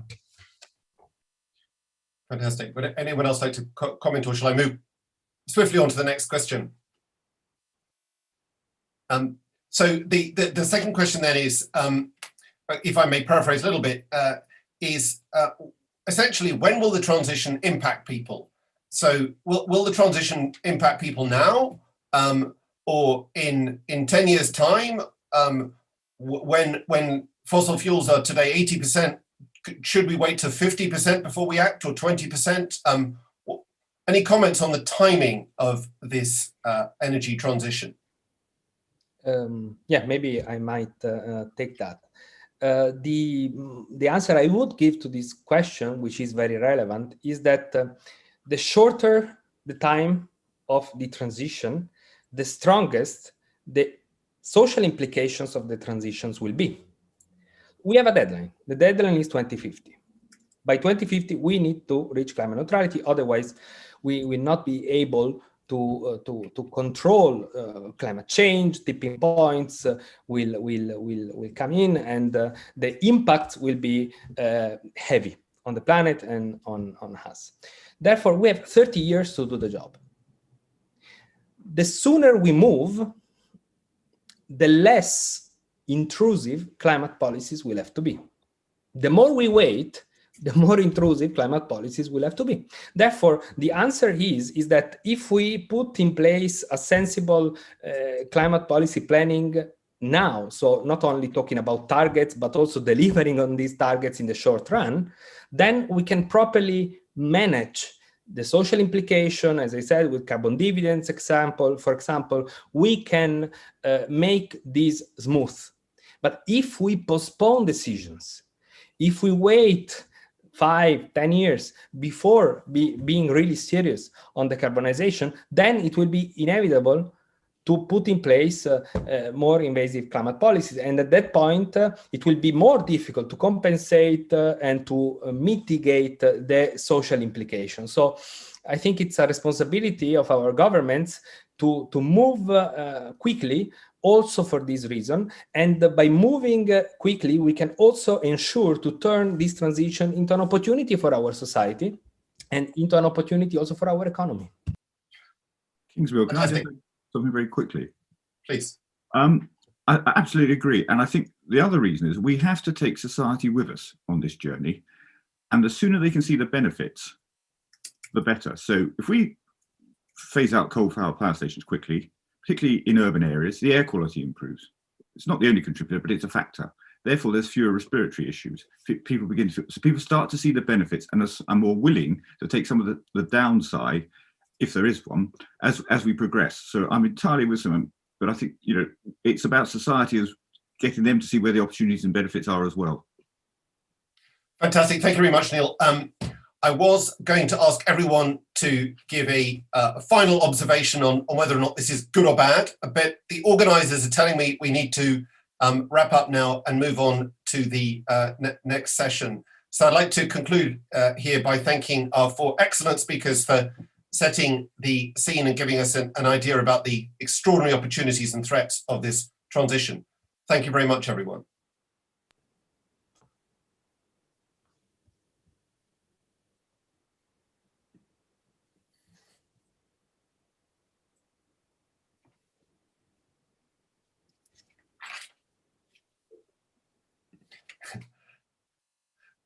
So it would appear this is a seamless conference, which is great. So moving on to the second session, bang on time. So the second session is specifically focusing on the changing climate for business, looking at the business opportunities and I guess the business risks as well. And once more, we have 4 eminent speakers to talk us through these issues, and there'll be 3 parts. I shall introduce each in turn. The scene will be set by Bruno Idini, who's chairman of Sciences Po Energy Association and is currently, for his sins, working for the International Energy Agency in the transport division. Please, Bruno. Good morning, everyone. I am very pleased to be here opening this panel on the new opportunities between knowledge and resource gains that the energy transition is bringing to us. I would like to start by thanking the Institute for International Political Studies, the NL Foundation, and the British Embassy for organizing such a relevant event. We meet today to discuss the fast-changing opportunities that the energy transition is bringing to the world, offering different solutions to different players, whether public or private. We're all in the same race to save the planet from ourselves. Fighting climate change has gained enormous momentum since the Paris Agreement back in 2015. Yet we must remember that warnings about our impacts on the environment were given already many decades ago, back when environmental activists were a weak minority against the narratives of those who were polluting our water, land, and air. Nowadays, it is us, my generation, the so-called millennials, that are in charge of deploying all the technologies and innovative solutions available. Because unlike the environmental groups of the last century, we do have the tools to move away from polluting energy sources, which makes it all the more frustrating when senior decision makers try to hold onto decadent business models thirsty for short-term profits. The vast options for decarbonization that we have at our disposal today are the result of innovative technologies, efficiency increases, and accelerating learning curves. To mention one of the best examples that was alluded to in the previous session, solar panels decreased in cost at a rate that was not forecasted by anyone, thanks to the political and economic support that this technology received in China. And whether we can argue that this was done for economic rather than environmental goals, the result has been that solar panels have become significantly more affordable to people all over the world. We must ensure as well that business opportunities that are now flourishing do not come at the expense of the environment. Many of the zero carbon energy sources that we need rely on minerals that are scattered across a handful of locations worldwide. This call for a reflection on how the energy transition, our answer to the climate emergency, comes with a set of questions and uncertainties that must be accounted for. How sustainable are the supply chains for these materials? How can we best recycle or repurpose discarded hardware? And how can governments best support innovation in the energy sector? The new dynamics brought by the energy transition are finally setting the floor for the innovation that the world needs, the type of innovation that is powered by an ever-increasing number of qualified professionals across different sectors, professionals that understand the need for tailor-made solutions, which are helping to bring increasing diversification through alternative power sources, reshaping the concept of energy security. What can we expect now from the decade ahead of us? Will it be a decade of change? Will the world finally move harmoniously towards the deep decarbonization levels that we need? Or will it be a decade of conflict and friction between regional powers in yet another struggle for global governance? With that, I would like to give back the floor to Mr. Bond, and I look forward to the distinguished members of this panel to continue the discussion. Thank you. Fantastic. Thank you very much, Bruno, for that scene-setting presentation. And now I'd like to hand over to Salvatore Bernabé, CEO of Enel Green Power and head of global power generation for Enel Group, and also incidentally head of renewable energies for Latin America at a time when Chile famously was going through its extraordinary revolution. So I'm sure, Mr. Bernabé, you'll have many interesting things to tell us. Please, over to you. Okay, good morning to everyone. Look, what's happening is a sort of a rebalancing of power here, or is an opportunity to rebalancing power among all the different countries. The issues that have been introduced by Bruno so far are very relevant, and I understand he touched all the relevant points of the discussion that are on the tables today. From the perspective of geopolitics, my point is that the current development of renewables give the opportunity to all the country to be more independent respect to the previously energy scheme, because when you run fossil fuel plants, you have to import the fuels, either both gas or coal or whatever it is. So you are depending some way from someone else. When you decide to invest in renewables, you have plenty of renewables in almost all the countries in the world. Every country has either wind or sun or water or steam, if we refer to geothermal. So the energy transition is something that gives the opportunity to the states to be really more independent, thanks to the fact that the resources, the renewable resources, are better distributed on the earth respect to the fossil fuel. So this is an opportunity, but we have to take it, because some countries are determined to take this opportunity and to invest in renewables. Some others are lagging behind, are more uncertain. So in the previous panel, there was an issue about timing to act. So it is really an issue of time, because if you lose the opportunity, you could put yourself in the worst position possible, relying on a fossil fuel economy or scheme of generation in a world where this technology is going to be phased out. So you are in the most uncertain and volatile possible environment. High dependency, volatility, uncertainty. And by the way, in a world that is going to be decarbonized, you will be penalized for sure, because then one day arise the carbon tax, another day the ETS scheme. So it's an opportunity that also tells a lot about the countries are able to have this long-term vision, yes or not. So it's really a strategic issue. But now things are not so easy. So saying that you have renewables available in your territory, so you could be more independent if you take the opportunity, is just half of the story. Because if in the past we were dependent in terms of gas, coal, because gas coal is just located in some specific countries, in the future, although you would have renewable resources, you would have to procure equipment. And that's where apparently there could be another dependency. If we follow the supply chain and how today the materials are mined, in which country there are the mines of cobalt or nickel or whatever new raw material is needed, the copper or rare earth, etc., you will find that these materials are located just in a few number of countries. There is a sort of concentration, like the concentration of coal or gas. But the problem is in the following steps, the step of processing. If we go on the processing of these materials, here you find an incredible concentration in China that process more than 30% than whatever of this element. Then if you go to manufacturing, you will have a different situation. If you go to the PV industry, for instance, there is a higher concentration in China once more. If you go to the wind turbine, there is a more balanced supply chain. So my point is that although there is an opportunity to have a more equalizing, a better equalization in terms of energy among the different countries, we could rely on another new dependency in terms of supply chain. So we need to tackle this issue by doing some actions, by planning now some actions.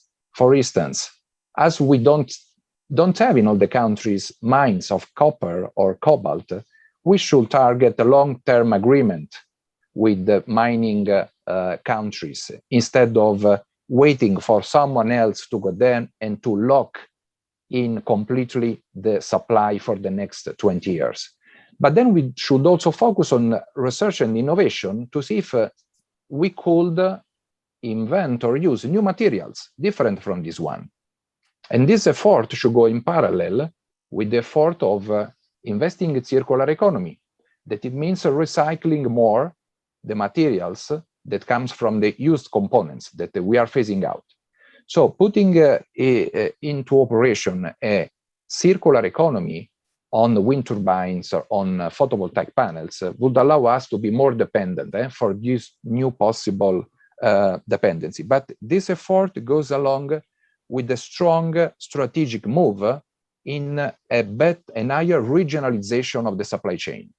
We are coming out from a world where the supply chain are or concentrated like the PV in China or distributed along the entire Earth, entire globe. So the globalization produces this effect. We should make an effort to regionalize. For instance, speaking about Europe, we have already understood that it's important the regionalization of battery energy storage system or electrolyzers. But we are not understanding that it would be important to regionalize again the manufacturing of PV panels, for instance.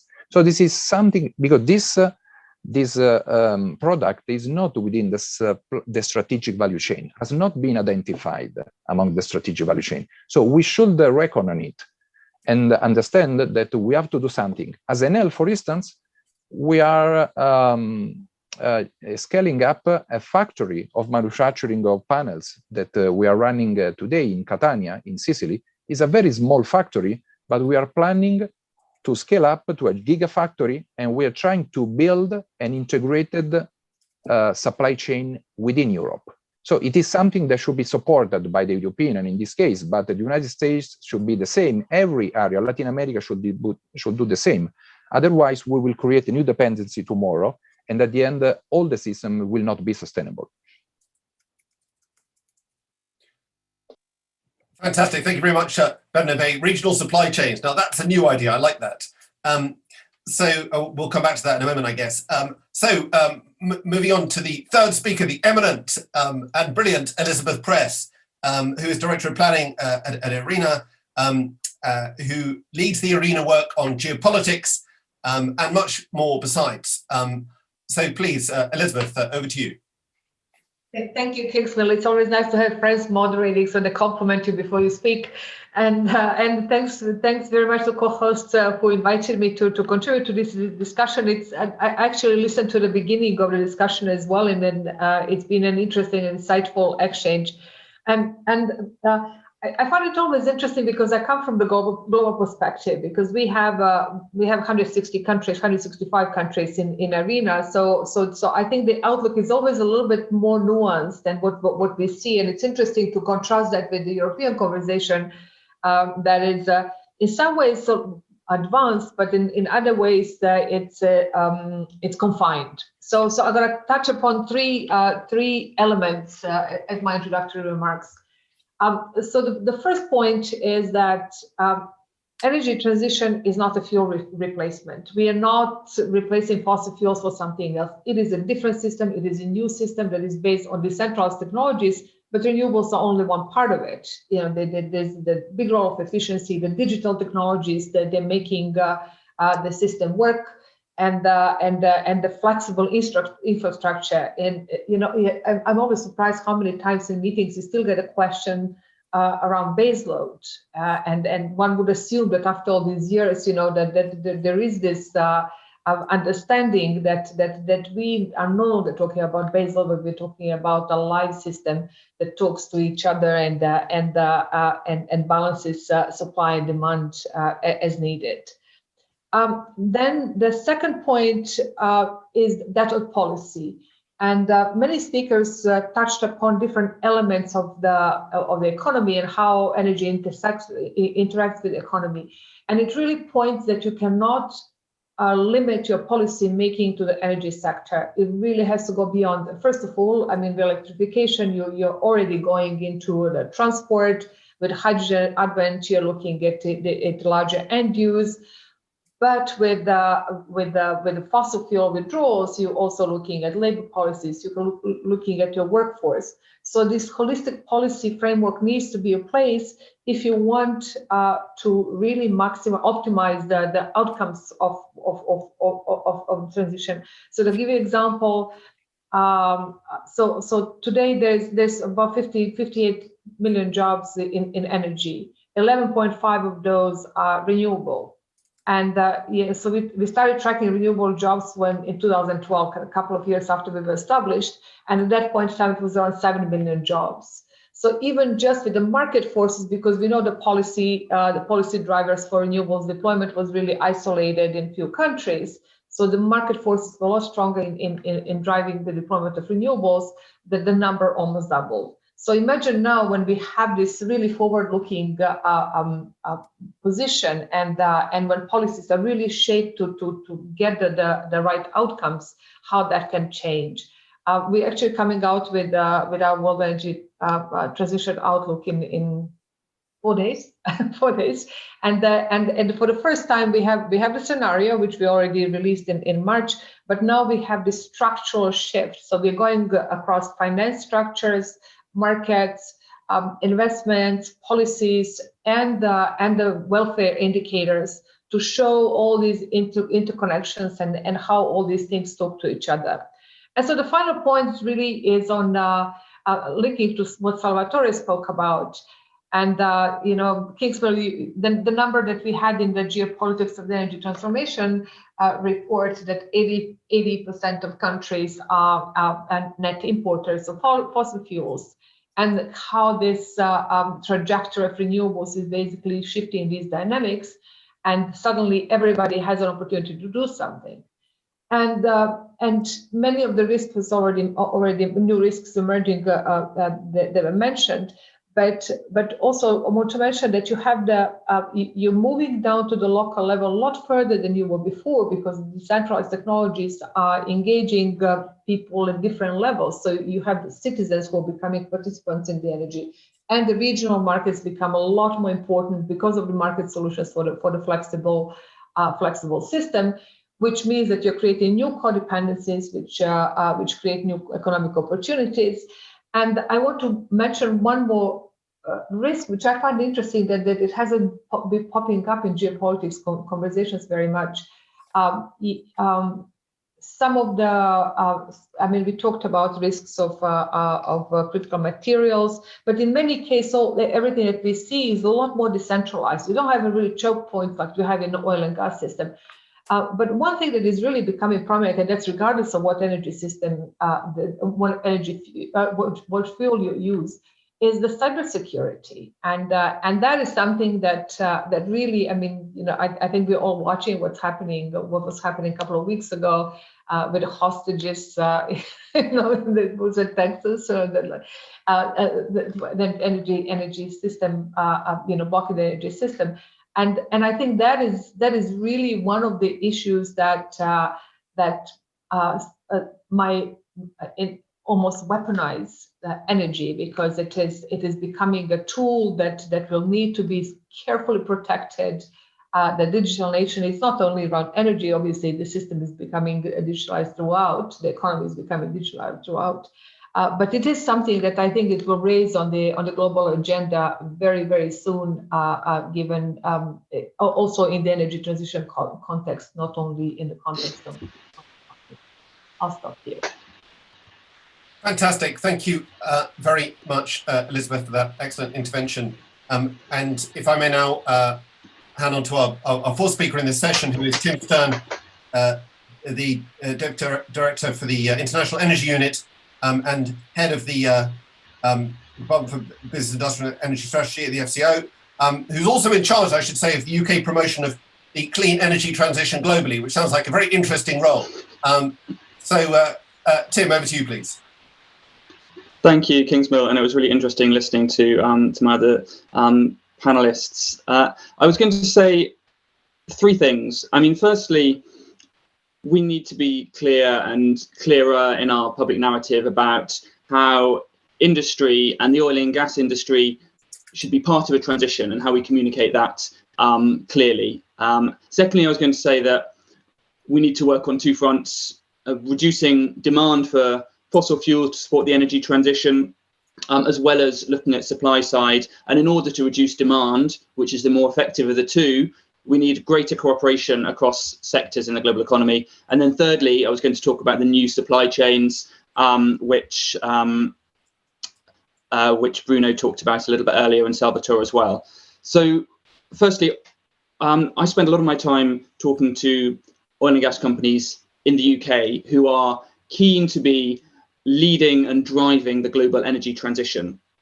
And it's clear that we can't deliver it without them, and that many members of that industry are shifting their business towards renewables and being driven by activist investors, sometimes legal challenge, sometimes just economic interest, that this is the way the world is moving and they need to get ahead of that. But it's clear they're not all moving at the same pace. Some are ahead of the curve, some are well behind it, and there should be more pressure in public dialogue, in between industry, in governments, to ensure there's no complacency about the pace of change. We need to have a clear wake-up call, and I thought the IEA's net zero report was a very useful wake-up call for all of us about what is actually required to get to net zero. But it's challenging because we also need to have a greater understanding on the sort of different sides of the public debate about this, about the journey that's involved. And I think it's currently too divided between a set of activists who feel that fossil fuel production must end today, or fossil fuel consumption must end today, and anything that is inconsistent with that is a lack of commitment to a net zero pathway. And then governments and companies who are clear that they are committed to getting to net zero, as the UK has made clear, as Italy and many other countries have made clear, but that oil and gas will continue to be used in their industries, in their economies for many years. and they have to think about the jobs that are affected through that transition, about energy security, about economic returns. And so it's a more nuanced debate than is often portrayed. And I feel like there is actually a lack of understanding in the public debate about that. And it would help us to bring those two issues into light a bit more. It's certainly a challenge in the UK. And there are stories in the UK media today about new licensing for oil and gas production, which are causing a huge amount of controversy and interest. And we need to be clear about, what the pathway is in a country like the UK, because we're also, as COP presidencies with Italy this year, calling for lots of change from other countries, and we need to be really clear what our story is. And it's not an easy transition for any country. As Elizabeth was saying earlier, it's particularly a difficult transition for many developing countries, and we need a nuanced debate about what we're asking them to do.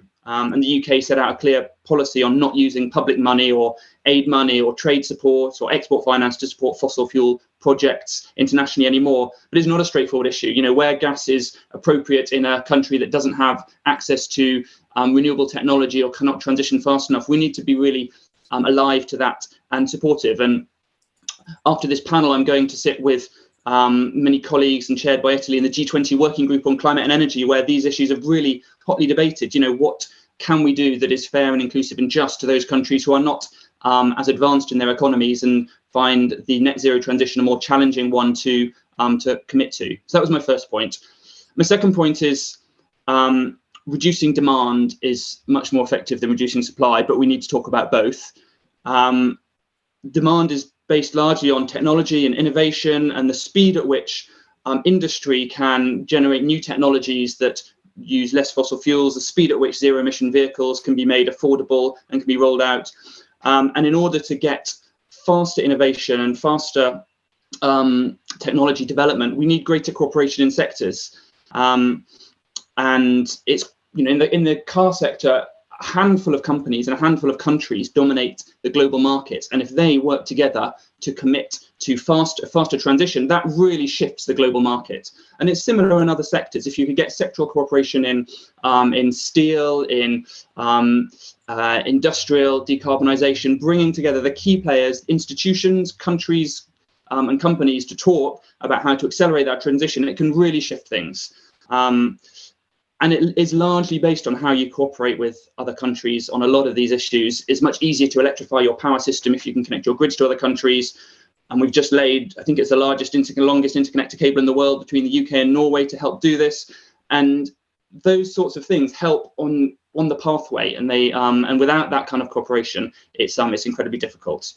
In the UK, we're also looking at how you manage supply and how we manage extraction and production from the North Sea. And it's a really live debate about should we continue producing and extracting in the North Sea as part of our net zero pathway. And there was a North Sea transition deal and a review of our licensing approach, which agreed that any future licensing should have a climate compatibility checkpoint to assess whether any future production is consistent with a net zero transition. You need data and information to enable that public debate, and I think there needs to be a lot more information in the public domain about when it is right and when it makes sense for continued extraction and production as part of a net zero transition. And I think there's also an issue about who should be producing as we rely less and less on oil, particularly in oil and gas. Who should be the last producers? Because there are a range of countries whose sort of future economies are dependent on continuing to produce, and they may not be the cleanest producers. They might be the lowest cost. They might be the ones who just find it hardest to transition. But what should our view be on where continuing production should sit? Should those advanced economies be the first to transition away, or should some of those who have cleaner production continue producing because it's better to produce the stuff more cleanly than it is to import dirty oil from a higher carbon producer? My third point was around the supply chains that we'll rely on in the future. And as Salvatore was saying, we will be shifting to reliance on a different set of resources that are largely based in a small number of countries, many of which have big challenges in terms of the environmental impact or the social impacts of extraction. And we need to be really aware of those impacts and how we work together to manage that impact as we rely more and more on lithium or cobalt or copper. and it's clear that that those resource reserves are based in a small number of countries, and the processing is very largely based in one major country. But let's be clear that China's investment in renewable technology and to support the supply chains, particularly for solar PV, has been a major factor in accelerating the clean energy transition. But we should care collectively about how those supply chains are maintained and how we make sure that we are all building the right governance frameworks to get this stuff that is critical for the energy transition into the global economy fairly and equitably. And we should be thinking about, firstly, the mining companies that extract them and how we work with them. It goes back to my first point. We need to work with industry as part of this transition. And secondly, the international frameworks that exist, whether it's things like the Extractive Industries Transparency Initiative, OECD guidelines, International Council on Mining and Metals. I think we need a smarter approach to, what should these international frameworks do to ensure that the new supply chains we will rely on increasingly have the right governance in place to make sure they're fair and equitable, and that we don't cause more damage by extracting a new set of minerals than we're trying to by stopping our consumption of fossil fuels. Kingsman, I'll stop there. Thank you. Fantastic. Thank you very much. Here, make sure that the new is not worse than the old. Is a very good observation. Well, we're all keeping excellently to time, exactly on time, I think, for the first part of this. So the second part, I'm going to ask each of the speakers in turn a couple of specific questions, and then finally we'll have some questions, more wide questions from the audience again. So if I may start, Bruno, with you. Based on your experience working in the electric vehicle, in the transportation sector, it'd be very interesting to hear your perspective, since there's a business section, on who will lead the electric vehicle revolution, which countries, possibly which companies, and which regions, and also who will be left behind by their adherence to old technologies and old ways of doing things.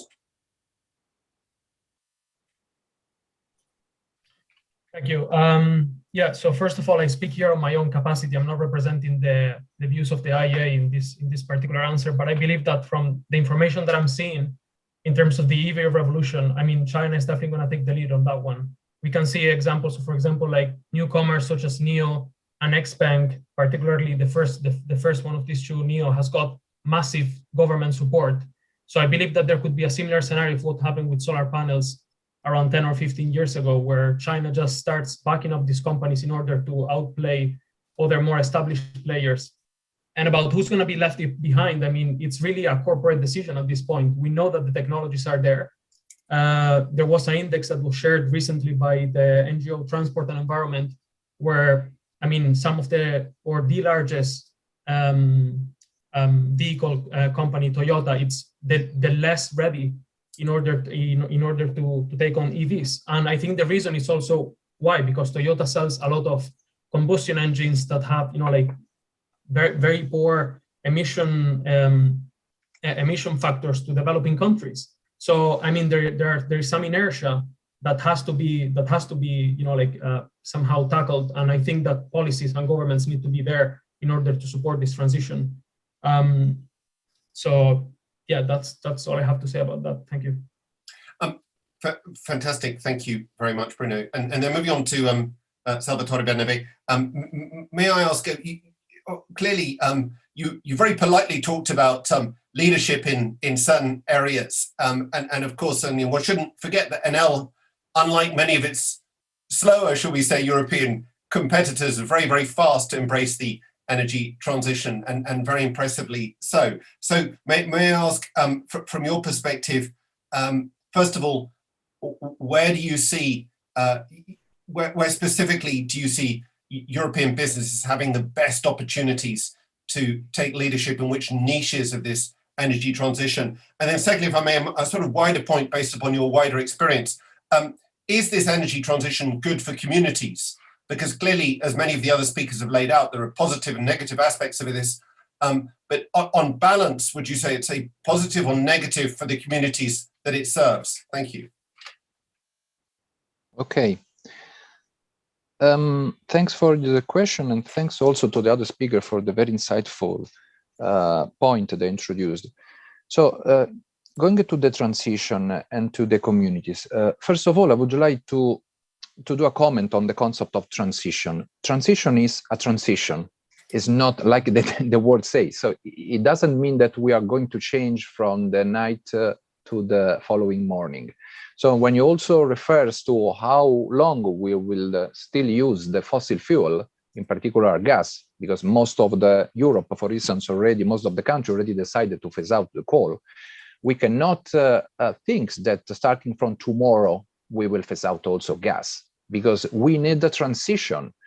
Just to give you an idea about phase out, Enel started the transition of phasing out coal in 2017, and we are planning to finish this transition phasing out the last megawatt of coal in 2027. So at the end, the transition phasing out would have lasted 10 years. And the same would apply also to the gas. So we cannot say that starting from 2022, we will not need any gas. In the brighter future scenario of whatever country, at 2030, there will be 70% of renewables, 80% of renewables. There will be a 20% or 30% that would still have to be produced by some other fossil fuel-based plants. So the task here is to make the way that this fossil fuel will be the cleanest possible and the lower possible cost. So we don't have to mix the strategy in the long term with the management of the tactical part of the story. So if you go to the tactics, we need gas in the next years. We cannot say we do not need. But in the meantime, we also have to work on the transition. That means investing in renewables. And here there is a gap between the ambitions of the countries, of the governments, and the realities. If we will not be able to build this new capacity, we will not be able to have new generation for renewables, and we will have to maintain more the gas-fired plant, because in the meantime, we would have closed the coal. So here there is an issue to invest in renewables, to invest in research and development, to push for the battery energy storage within the systems. But until the system doesn't go to regime, to this high speed velocity that we are dreaming, we have to be careful. We cannot say gas out, okay? It would be a big mistake. So respect to the communities, it has been said that the concept of renewables is more distributed energy. So distributed, it means going into territory and involving all the local community more than they were involved before, when there were very small number of plants localized in very special areas. So in my opinion, we cannot say that the problem is just on the policies, or the problem is only in permitting, that we have a big problem there. The problem is also in the capability of companies or government to engage the local communities. As Enel, we pursue since 10 years, more or less, the creating shared value approach. So we are convinced that whatever action we take on the territory, we have to involve the local community. And we say that we don't make any investment, any plant where the communities don't want it. So we have to be able to create this materiality matrix, how we say, where we match the need of the local communities with our needs, with our interest, and to find a way to create value for everyone. So for instance, we are not only understanding the needs and doing some particular projects with the local community, involving them in the job creation, in the realizing and building some facilities that could be useful for them. But we are trying also to involve the local communities in the project itself. We will launch in Italy a sort of crowdfunding, where we will give the possibility to the local communities also to participate in the building, in the financing, in the lending, not because we need this money, because we think this is a way for them to be more participate, more inclusive within the realization of the new plan. They be pride of this plant on their territory, not to be against. So we have to do some work in terms of communication or engagement. We have to do something different, because otherwise, if the communities are not on board, if they don't perceive really a value on the territory, not just for the environment, because in the world there will be CO2 reduction. If they don't perceive a value there on the territory, we will not go to the we will not reach the ambitious goals that we are setting up worldwide. So there is an issue of policy. Simplifying and streamlining the permitting is essential. There is an issue of regionalization of the supply chain to give sustainability to the entire process. There is an issue of engaging the communities. And with this respect, when you manage the transition, we have also to face the problem. In a certain territory, there was a coal plant or a gas plant. In the future, there will be renewables. I have to take a commitment in retraining people, in requalifying people. This is what we are doing as Enel with our own people, because we had people working on these thermal plants. And now we are saying, you have an opportunity to be reskilled to work tomorrow in a renewable plants. The same should be done not only by the private company, but by the government, by the regions, by the municipalities. So there is an issue of reskilling people, and it could be done. It is not a problem if it is addressed correctly. And we also have a positive outlook, because we have studied and demonstrated, there are several studies about it, that investing in renewables create more jobs than investing in fossil fuel. So there is plenty of jobs for everyone. Our main concerns is that we will not find eventually the jobs we are looking for, because there will not be availability of a job. So the problem is the contrary. There will not be sufficient people with the right skill to reach the pace of the pace required by the energy transition. Last point about also the leading of Europe, you were referring before. It's true when Elizabeth said that here is not just a matter of energy transition and renewables and versus foil. It's a matter of electrification. When it comes to electrification, we have an incredible opportunity to increase the integration among the different countries. Also, Tim touched this point of a better and a different collaboration and cooperation. Just imagine that when we rely on a fossil fuel, we have to rely on this pipeline where we import gas, or on this cargo of coal that arrives from other countries, okay? So it's a mono-directional, unidirectional flow of some commodities. When it refers to electrification, the electrons in the transportation of electricity could go in both ways.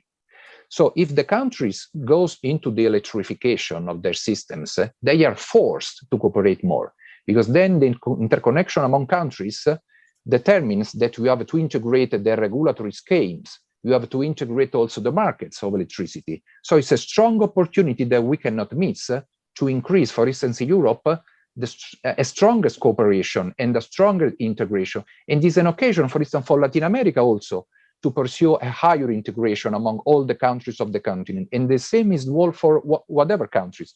So Europe has also an incredible chance to increase the union among the different countries if we go in the direction of electrification. Then to take the leadership, what else should Europe to do? I mean, it has already been said. I don't want to repeat what it has already been said, but just to tell that apart from the effort on the regionalization of some particular supply chain, DPV should be added. A particular care should be devoted to the reskilling and retraining of people, and also to the training of civil servants. Because if we want to streamline the permitting, we should give a different training to the people who have to give the permitting, who have to manage the permitting process. We have to give also them technology. So digitalization is essential to make the process agile, and also to guarantee transparency. These are the three main problems. A lack of training of people who have to deal with the permitting of new plants, the fact that the processes are not digitalized, and as a consequence, they are not transparent. So unless we are able, as Europe, to tackle these problems, whatever object is written, whatever European policy will remain a dream. So, and the gap between ambition and reality will be bigger and bigger. Last point, if you allow me just 30 seconds more, there are some parts of the world where we cannot speak about transition. If we go to Africa, they don't have to do any transition. They just have to develop, because they don't have access to electricity. So we have also another incredible opportunity here to start from scratch a sustainable development, betting on renewable storage and new technologies. And this would imply a creation of local jobs, et cetera, et cetera. So it's transitions on countries, but sustainable development on others. And here Europe should take the lead to help these countries, as we are doing as Enel, and with our foundation. Is not it's a foundation that we founded, but now there are several participants, that is Race for Africa, helping Africa to create the regulatory framework, helping to create the de-risking conditions where Europe could also invest in Africa by giving a chance to these 900 million people who have not access to electricity to have a sustainable development. So Europe has a big responsibility for itself, but also could play a strategic role for the development of other parts of the world. Fantastic, that's very inspiring. And if I may, just one very burning question from the floor, which is not a general question, but specifically to yourself, if I may. When will the NL Gigafactory be fully operative? Will that be a commercial facility for everyone or just for NL? Sorry, you're on mute. Sorry, we are currently a plant into operation, already manufacturing panels. It's just 200 megawatt. Now we want to scale up until 3 gigawatt. It will require some time, a couple of years for the building and to go to full capacity. But this is a factory that wants to sell panels to everyone, to European buyers, but also to United States, to Latin America. So the main feature of this plant, I didn't tell before, is that it will use a technology that is state of the art. It's HJT called, heterojunction. There are just 3 companies in the world that are manufacturing panels with this new technology that allows you higher efficiency. We are targeting 25% versus the 19-20% of the current technology on the market. And whilst we are building this factory, we are working to have the next technology, the PERC, the perovskite that will be mounted on the HJT, reaching what we call the tandem technology. It means going to 31-32% efficiency from the current 20 of the market. So this is just a demonstration of the capability we have in Europe about R&D. And what we are lacking is just the strategic vision to regionalize again, because it was in Europe. 10 years ago, 15 years ago, we had this manufacturing in Europe. We have to bring it again. We have the technology, where the knowledge and the know-how. And through this knowledge, we could sell panels to Europe, to Enel, to other buyers in the world.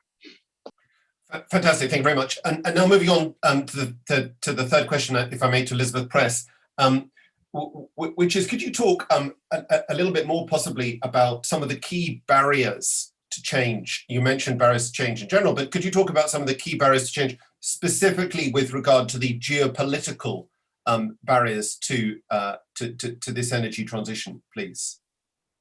Yeah, thanks, Kingsmill. And I think many of these were actually already touched upon, and especially in Salvatore's last intervention. And you really have to look at, as you said, everybody has some sort of potential, but whether they have the capability and political will to harness the potential, that's a different story. As we progress and advance, there is this regional approaches will become a lot more important, and the helping continents like Africa, but also strategic relationships with Southeast Asia that actually really needs to phase out coal and transition a little bit differently. And I just want to reflect on jobs. In Europe and the US, the coal jobs are actually concentrated in a few regions, but they're not really that numerous. I mean, of course, they're important for every single person that depends on them, but then they're talking in tens and hundreds of thousands. In Southeast Asia, we're talking millions. So it's a lot bigger effort to do this phase out and to move and transition from one system to another. I think that we still have a lot of perceptions of perceptions of what can be done, and whether we really need to go step by step through the same process to get to the future. So I mentioned a base load, which is one of the things that I really don't want to hear ever again in my life. But there's other things that also get mentioned. So for instance, the risks to perceived risks to investment, and I think Anel probably can speak a lot more about these things. But like when you look at the capacity additions, last year there was 260 gigawatts added globally. And out of that 1%, 2.6 gigawatts in Africa. There's 760 million people without access in Africa. They have abundant potential. Why is it that there's no investment? It is a policy framework. It's a risk perceived and investment risk that is perceived, but also real in some instances. And we really need to find a way to unclog that, because it's going to be to benefit to all of us. And I'm not talking only about the economic benefit, because the huge markets are. I mean, there's going to be expansion of markets for sure. But also, if we don't move, it's, when we talk about geopolitics, we should really talk about geopolitics of climate change, because that is the underpinning why all these things matter. And if we don't do something very quickly to both enable them to transition or evolve, develop into leapfrog into the sustainable future, we will have a lot bigger problems on our hands: humanitarian, migration problems, the hunger, water scarcity, and everything else that comes with climate change. And that is going to be a very big geopolitical issue.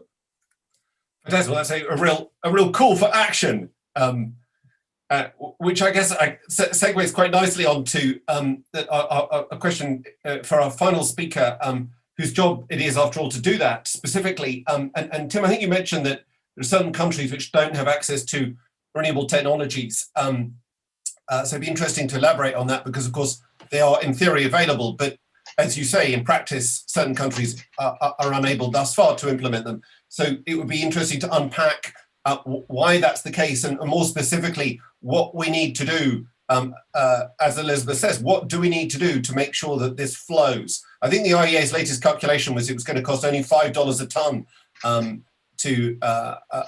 of carbon to encourage the development of renewables in the emerging markets, or maybe that's just my interpretation of it. But anyway, the point to me is this a policy issue, a capital issue, and a question of expertise? What's holding it back? Thanks, Kingsmill. I think it's it's several of those, and there is an issue around technology and capacity, and as we can use sort of technical officials and technical engagement and cooperation to get a long way in terms of sharing innovation and making it affordable and bring down the cost. And I think there's a huge amount that can be done there. But let's be clear, there is a political challenge as well. And that for those countries which are likely to show the greatest growth in emissions over the next 10 or 20 years, but have not historically emitted very much at all compared with advanced economies, there is a political challenge in terms of saying, is it fair that that they should be bound and limited in terms of achieving the economic growth they want by a limit on what kind of carbon they can emit? And we can challenge, the pathway and say that, you can have that growth and that economic development, and you can build those roads and skyscrapers in a low carbon way. But a lot of that depends on technology innovation and moving faster than they are currently able to, because of what's available to them now. So there is a political challenge in terms of saying this is not, this has to be fair, it has to be just, and it has to be seen as an equitable transition where it's not just advanced economies who no longer need to rely on fossil fuels switching to renewables and telling the rest of the world they have to as well. And that's a dynamic we have to get right in international negotiations. It's a dynamic that have to get right when we go to Glasgow for the summit this year. But in order to make the transition successful, it has to be seen as fair. That's a debate that happens within countries as well as between them. As Elizabeth was saying, Salvatore was saying, there are parts of our own economy and parts of many advanced economies that feel they are threatened by the transition. And so there is great sensitivity about sort of job impacts here, as well as about growth impacts around the world. So there's a political challenge, and it's partly about getting a narrative right. And it's partly about showing that where advanced economies are ready to transition faster than certain emerging ones, they're also ready to pay and ready to make finance commitments and commitments to adaptation and to use their international resources to support that transition and make it fair. So I think that's the second part of it. In terms of innovation, in terms of sharing technology, we should be able to do that, right? We should be able to help countries, developing countries, to leapfrog technologies that OECD countries have relied on, and in some cases they do that brilliantly. Using mobile phone technology in Africa that leapfrogged slower technologies in Europe was a huge success. But you need to show the pathways to that. You need to show how it can work. You need to make sure that your industry and your companies are investing, that your governments are providing the right finance, the right risk mitigation to enable that. And we need to be using much more of our public resources to support the energy transition. And I think there's a big debate about how much the international community is really committed to doing that, how much we're using our multilateral finance, our bilateral finance, our institutional finance and pension funds to invest in those emerging markets, and accept that there is a degree of risk there. Sometimes it's perceived, sometimes it's real, but we need to take that risk in order to accelerate the transition. So there's something about the sort of supporting innovation technically, there's something about the political debate. There is also a clear set of actions that governments should take to drive this faster. And you can rely on technology innovation to switch to drive the shift to zero emissions vehicles. But you can also say that you're going to ban internal combustion engines in 10 years, and that moves things forward much faster and sets a set of parameters that governments can then that the companies can then respond to. And you need both. You can't. I think it's been proven on several fronts. You can't just rely on innovation and industry to drive the change. Governments need to set the framework, and we need to be working with governments around the world to agree that there are certain things which we're going to stop doing. Whether it's ending public finance for coal because we think that coal is no longer justified in a sort of transition to low carbon, whether it's using international development finance for climate mitigation and climate adaptation increasingly, and shifting all of our international support in that direction, whether it's taking steps like the UK did to end support for fossil fuels entirely through our overseas finance. So that on a range of fronts you need to do it. Any one of those on their own, it's not going to work. And if it looks like you're not pursuing a sort of a fair approach across all those fronts, then you hit up against that political challenge that we're asking countries to do things which are very challenging and easier to do in an advanced economy than they are in an emerging one. And then that will stop the debate before it starts.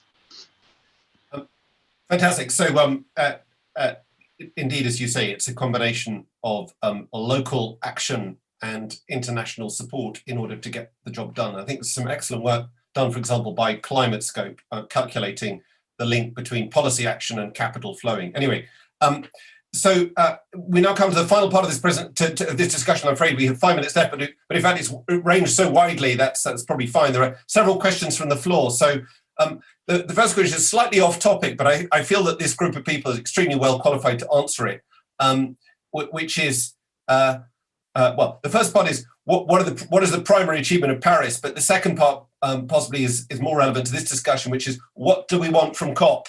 I don't know if anyone would like to address that question. What is the goal of this COP? Will it be like so many other COPs, lots of talking, not much action? Or do we have an actual goal that we think we should get from this COP?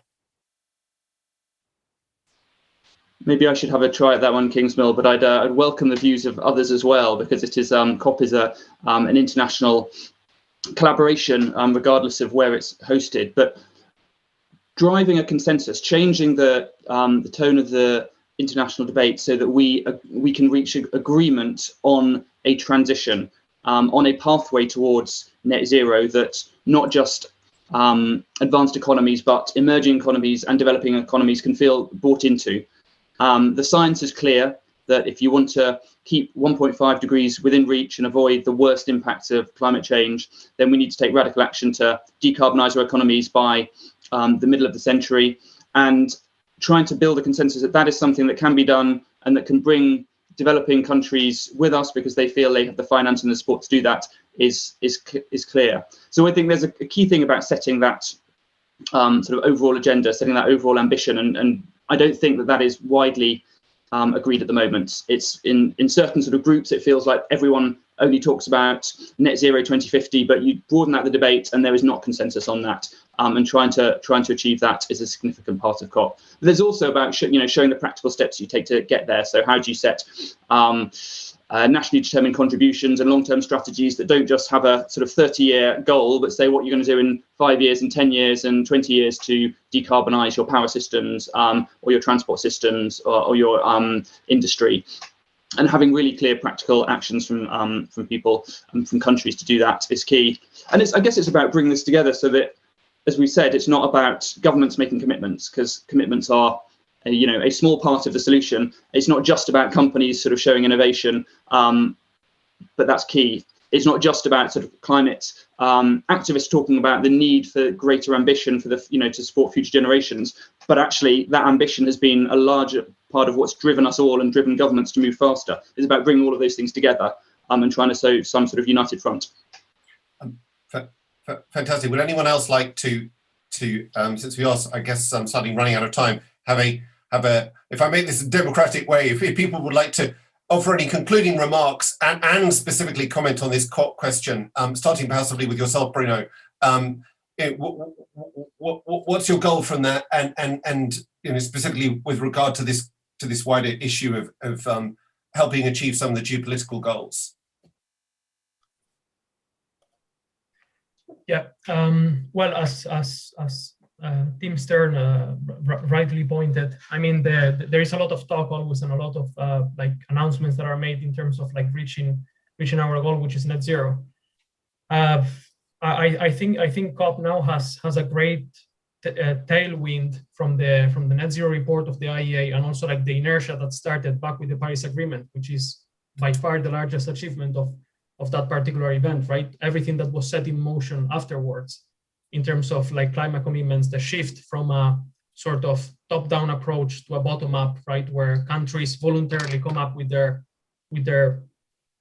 goals. But again, as it was said, we need to make sure that what is going to happen now in this decade, right, from up to 2030, the decade of change, because we can speak about 2050, end of the century or whatnot, but things need to happen now in the more shorter term.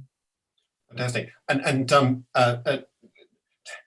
ask the same question again from the floor to Salvatore Bernabe, goals for COP and any concluding remarks, please.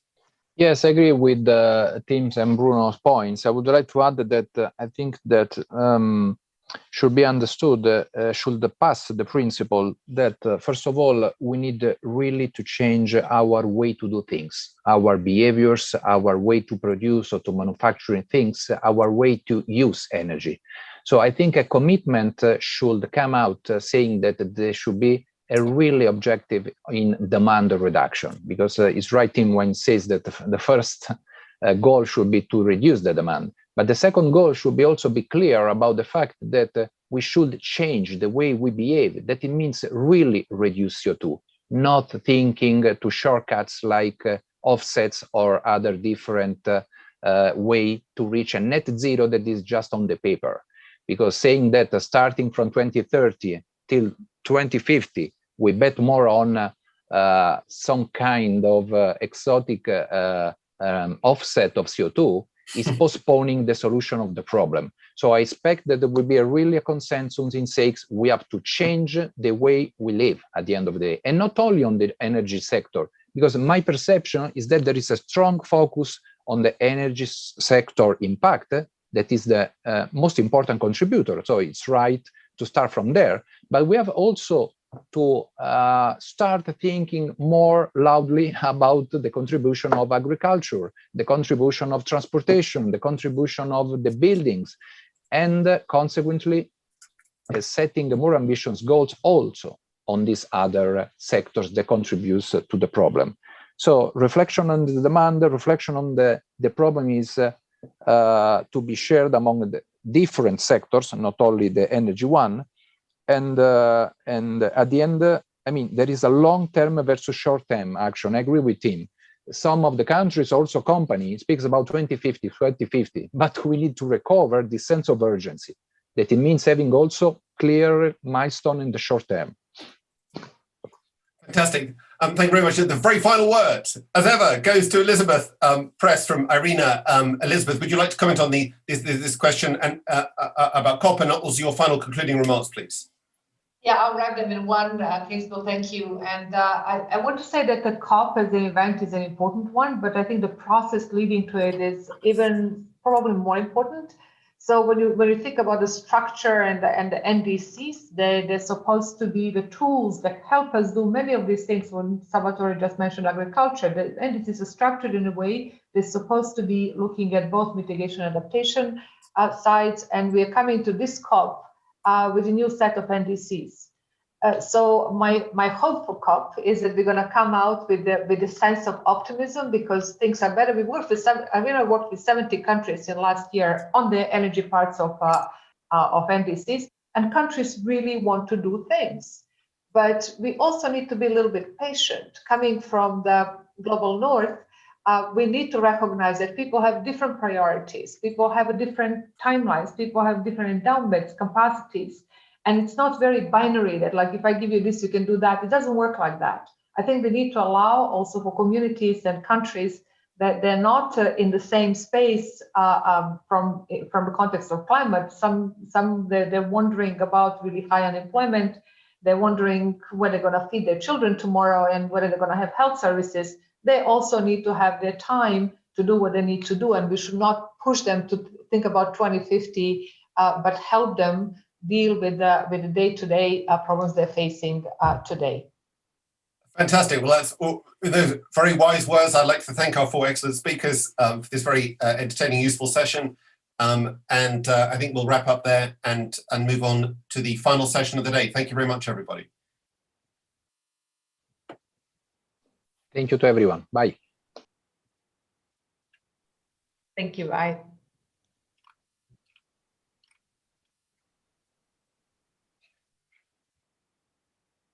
Great. Thank you very much, ladies and gentlemen. We now move on to the final session of the day to keep to our timetable, which is looking really at the meat of this particular issue, which is the implications for security, foreign policy, and international cooperation. And we have once more four esteemed speakers today. If we may start, please, with Imam Ahmed, who is the focal point for humanitarian energy at SDG 7.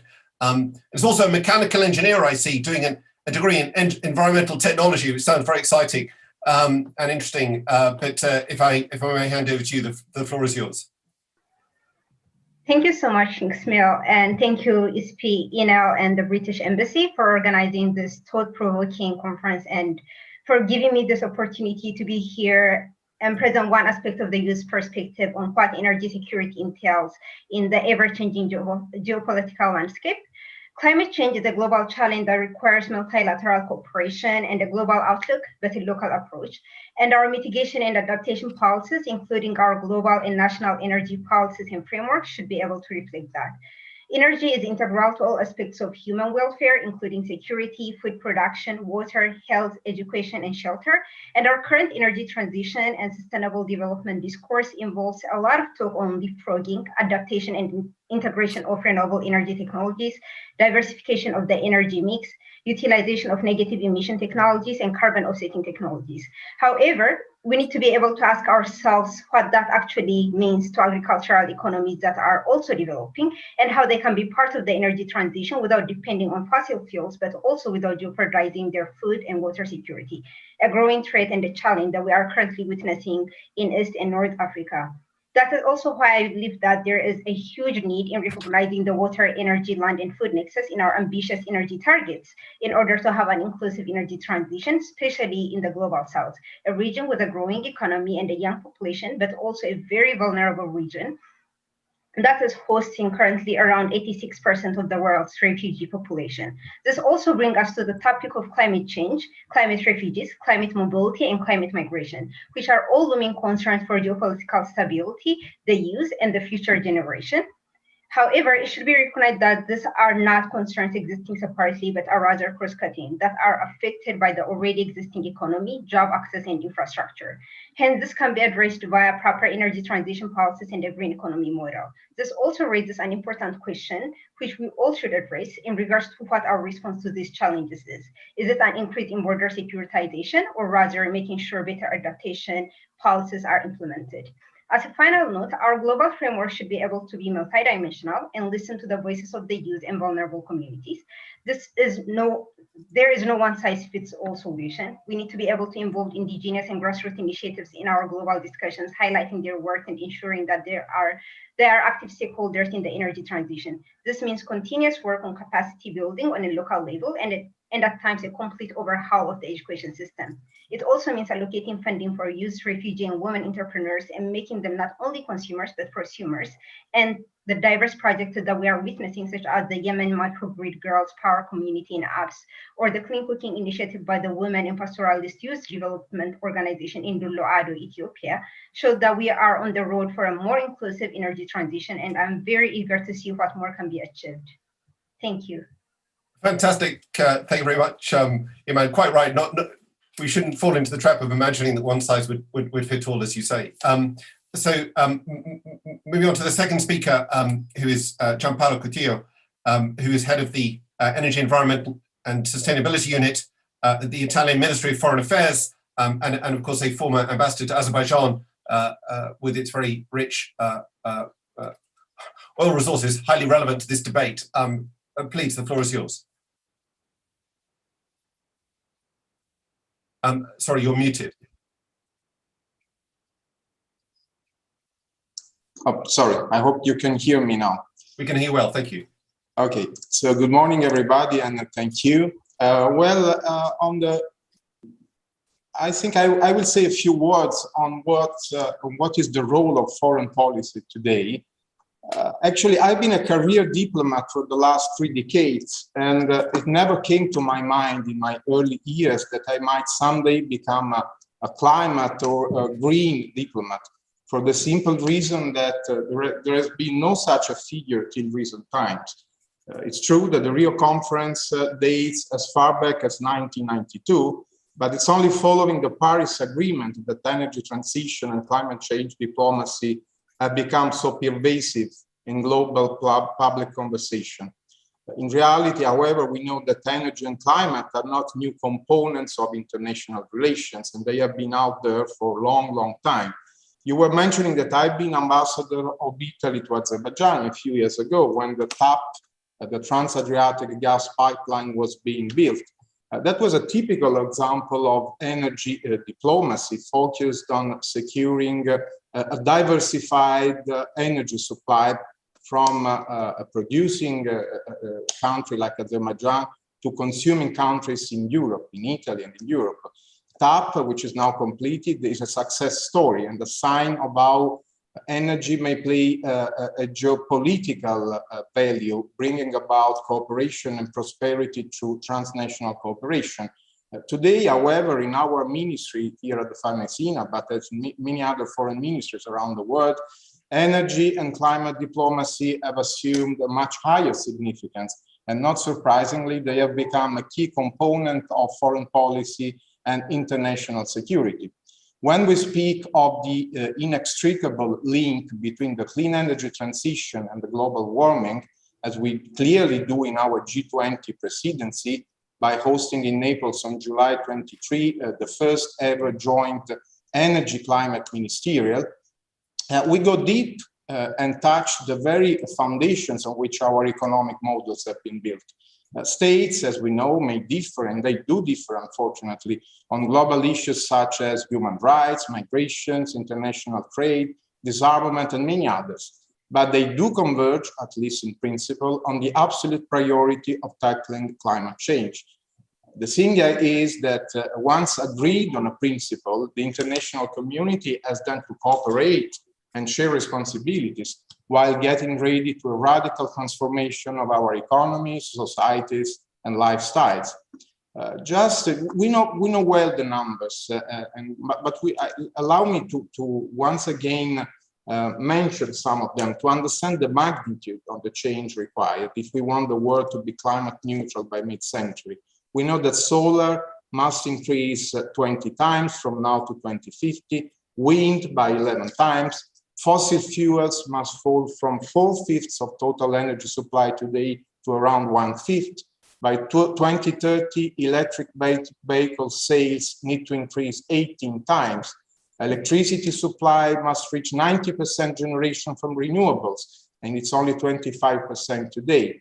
And at the end of the day, by 2050, global economy will be twice bigger than today. The world population will have increased by 2 billion people, and still, if we want to succeed, we will need to keep global energy consumption lower than today's level. So why are we doing that? There could be plenty of excellent reasons, as we know, because consuming countries stop their dependency from few fossil fuel producers, because renewables generate more jobs than traditional sources, and investments in clean energy generate up to 3 times more GDP than investments in traditional solutions. And also because fossil fuels have so far failed to eradicate energy poverty. But we also know well that the real foundation is not only economic, it is based on science and scientific warnings. But there are, however, in many parts of the world, immediate socio-economic reasons deemed or more significant than long-term policies. They work as a sort of instinct, happy to dilute the needed radical change of existing models into minor changes in a business as usual model, which would only make the cost for future generations even heavier and unbearable. So having said that, the role of climate and energy diplomacy is therefore at least threefold. First, dialogue with big energy players, particularly those most impacted by this change. If we wish to build back better, then we need to build forward in a better way and together with them. We need to rearrange historical partnership on an equal footing, where the clean energy future is at the heart of international relations. We need to move beyond the logic of have and have not, sell and purchase. And Italy has already started this inclusive approach in the Mediterranean, based on the exchange of expertise and new technologies, on the mutual development of infrastructure, and on a fair exchange of clean energy resources. We know that the higher the reliance on fossil fuels, the more governments will face challenges when they move away from these sources. And the benefit of diplomacy is to help policymakers of those countries to appreciate the need to create a more diversified economy and shift investments and incentives while repurposing existing infrastructure and addressing impacts on employment. Second point, multilateralism. On that, we do not need a minimum common denominator, though. Instead, we need an ambitious approach, taking naturally on board different national circumstances and differentiated pathways. We know that international energy agencies have spilled their action over from a traditional for experts only world to a whole of government and a whole of society reality. There is an incredible amount of expertise in the main fora, capable to shape our long-term visions and policies based on solid data. Politically, we need the leadership function of the European Union, of the G7, of the G20, notably ambitious conclusions at the G20 Leaders Summit in Rome in October, and of course on the COP26 in Glasgow. Third, identifying early symptoms and address them. Countries that cover 70% of global emissions of CO2 have pledged net zero emissions targets around mid-century. But however, as energy transition accelerates, energy security is evolving, and global energy systems are facing new risks, which place greater requirements on physical security, on digitalization and connectivity, and on the definition of what constitutes critical supply. Also in this, there are several specific areas for a renewed diplomatic action on energy and climate. These include the secure integration of wind and solar in the power system, with a key role for smart grids and regional interconnections, an increased diversity of supply as a hedge against technology risks and traditional energy security concerns, a greater resilience of global supply chains and critical minerals availability, while fostering climate resilience of energy infrastructure against extreme weather events. So this is the decade of action, really. It has already started. We cannot lag behind. We need to trigger long-lasting changes, and we need to ensure a leading transformational role for Europe and our transatlantic community in terms of policies, technologies, supply chains, production of clean energies, regional and global connectivity, as well as in the protection of key assets and infrastructures, and above all, of our people and planet. So with that in mind, as the current G20 presidency and COP26 partner with the UK, Italy has been working hard to gather consensus among big emitters to accelerate the shift towards energy transition, climate neutrality, and enhanced resilience to climate change. That's all for now. Thank you. Back to you. Fantastic. Thank you very much. Very encouraging to hear those words from the center of the system. So if we may now move on to Florian Ermacora, who's head of unit neighborhood policies and international relations at the DG Energy in the European Commission. Also an author of several books on environmental law. So the floor is yours, please. Many thanks and good afternoon, everyone. When we talk about energy security, even if this panel here is discussing green diplomacy, I think it's nonetheless worth to spend a few sentences on the big change in terms of the energy security landscape over the last years. Till very recently, all our focus was on securing fossil fuel imports into Europe, notably natural gas. And I think we were very successful over time with the diversification programs of getting natural gas from various sources through various routes, building an internal energy market, and getting the right regulatory framework, really, also in terms of solidarity between the member states to assure our energy security. And I just mentioned this because the change should not be too abrupt when we talk about energy security. We cannot entirely discard the old world when going to the new world. That's important, and I think we also have been quite successful in that energy security work. Now, the new dimension of energy security is much broader than what we've seen in the past, because this is in the light of the green diplomacy, of the Green Deal in Europe, of decarbonization and the Paris Agreement. So from that point of view, we are not as narrow as we have been. It becomes more complex, to some extent also more interesting, I could say. And I think if I want to present our energy security concept in this Green Deal dimension, I can very much lean on points I've recently read in an IEA draft report in the context of the G20 discussions, because it captures exactly our thinking, and I can give a flavor to the various points. And it is also in line with what we have put in our official documents from the European Union in the past. If you look today at the energy union concept, which was focused very much on the natural gas issue, it contains most of these elements. So there's not a big change to our overall approach to energy security when it comes to this decarbonization dimension. And I think I can summarize really with 5 points the green diplomacy, energy security endeavors we have in mind and which we are implementing already. The first thing is clearly energy efficiency. The more we reduce in terms of consumption, the less we need, the less dependent we are on others, the better, both for decarbonization and energy security. And at the European level, as you may know, we are setting ourselves targets.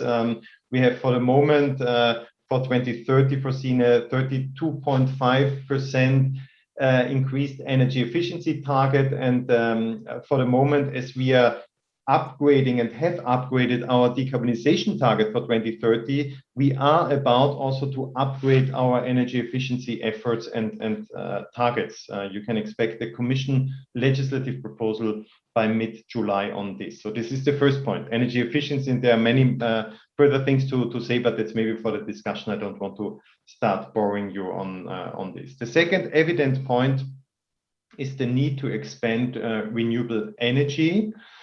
This is very much about wind and sun in electricity production. Overall, electricity as an energy carrier becomes much more important in the future than it is today. You know, electric mobility, you know, electric heating through heat pumps and so on. So we need more electricity, and that's good because electricity is relatively easy to decarbonize through renewable energies, through wind and sun. Also when it comes to renewable energies, you can expect new targets at European level. We are at 32% as a target for 2030. Again, amendment, a revision and upgrade is to be expected by mid-July in terms of a Commission proposal. Key challenges here are when you talk about integration of wind and sun, you have a number of system challenges in the electricity system to keep the balance, the technical balance of your electricity system in check. You need to develop storage, you need to smarten grids, you need to involve the consumer. This was mentioned already before. We will rely a lot on decentralized production, on local energy communities. There are a number of things to do there. And then, of course, we need to upgrade also more centralized electricity production. And there we are thinking very much of offshore wind, big offshore wind projects, and of course solar. So this is the second point. We need to expand our renewable energy production. The third point is about the diversification of clean energy technologies. It's not just about electricity, because there are sectors which will be quite difficult to electrify and thus difficult to decarbonize just through wind and sun directly. We need to think about CCUS in that context. Using and sequestrating carbon, which is captured. We need to think about nuclear. It will continue to play a role. But most importantly for us at this stage, I would say, is the whole hydrogen economy. We will need decarbonized and in particular green hydrogen to achieve massive CO2 reductions in certain production areas like the steel sector. Like certain parts of transport. So it will enhance our energy security if we manage to diversify clean energy technologies. My fourth point is that we need to be prepared in the context of our green energy diplomacy and security to face new challenges. We are smartening the grids. Many more things will be digital, and we need to face the cybersecurity issue.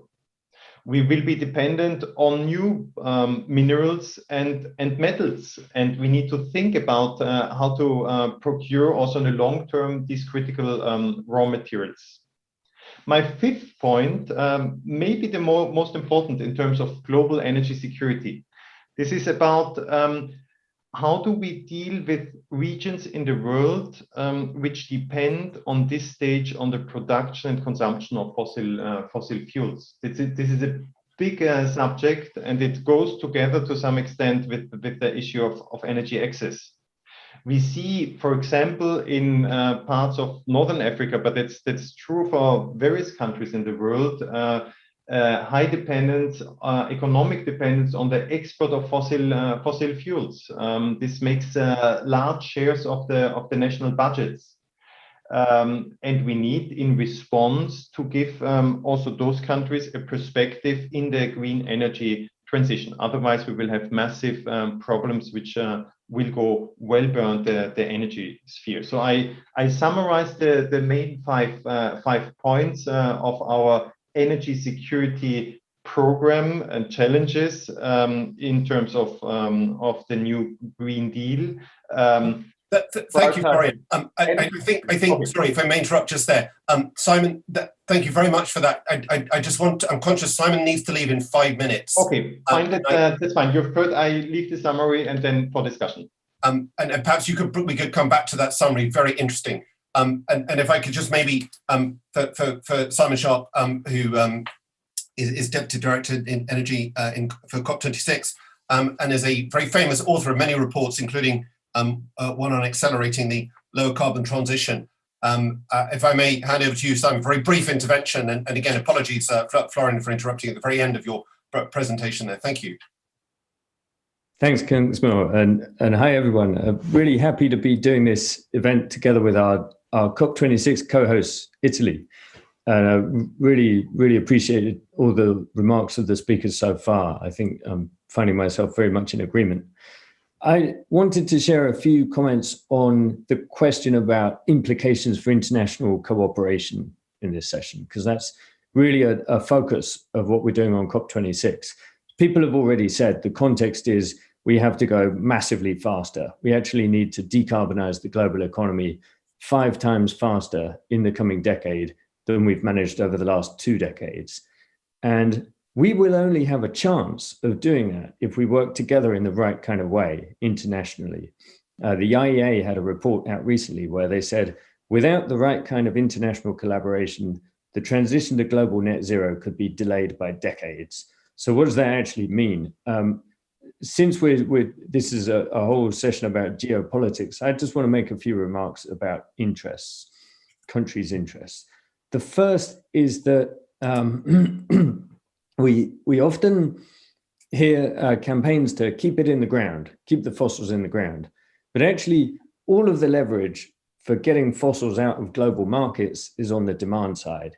In the power sector, it's the shift brought about by policy and investment to clean power that means we don't need coal anymore.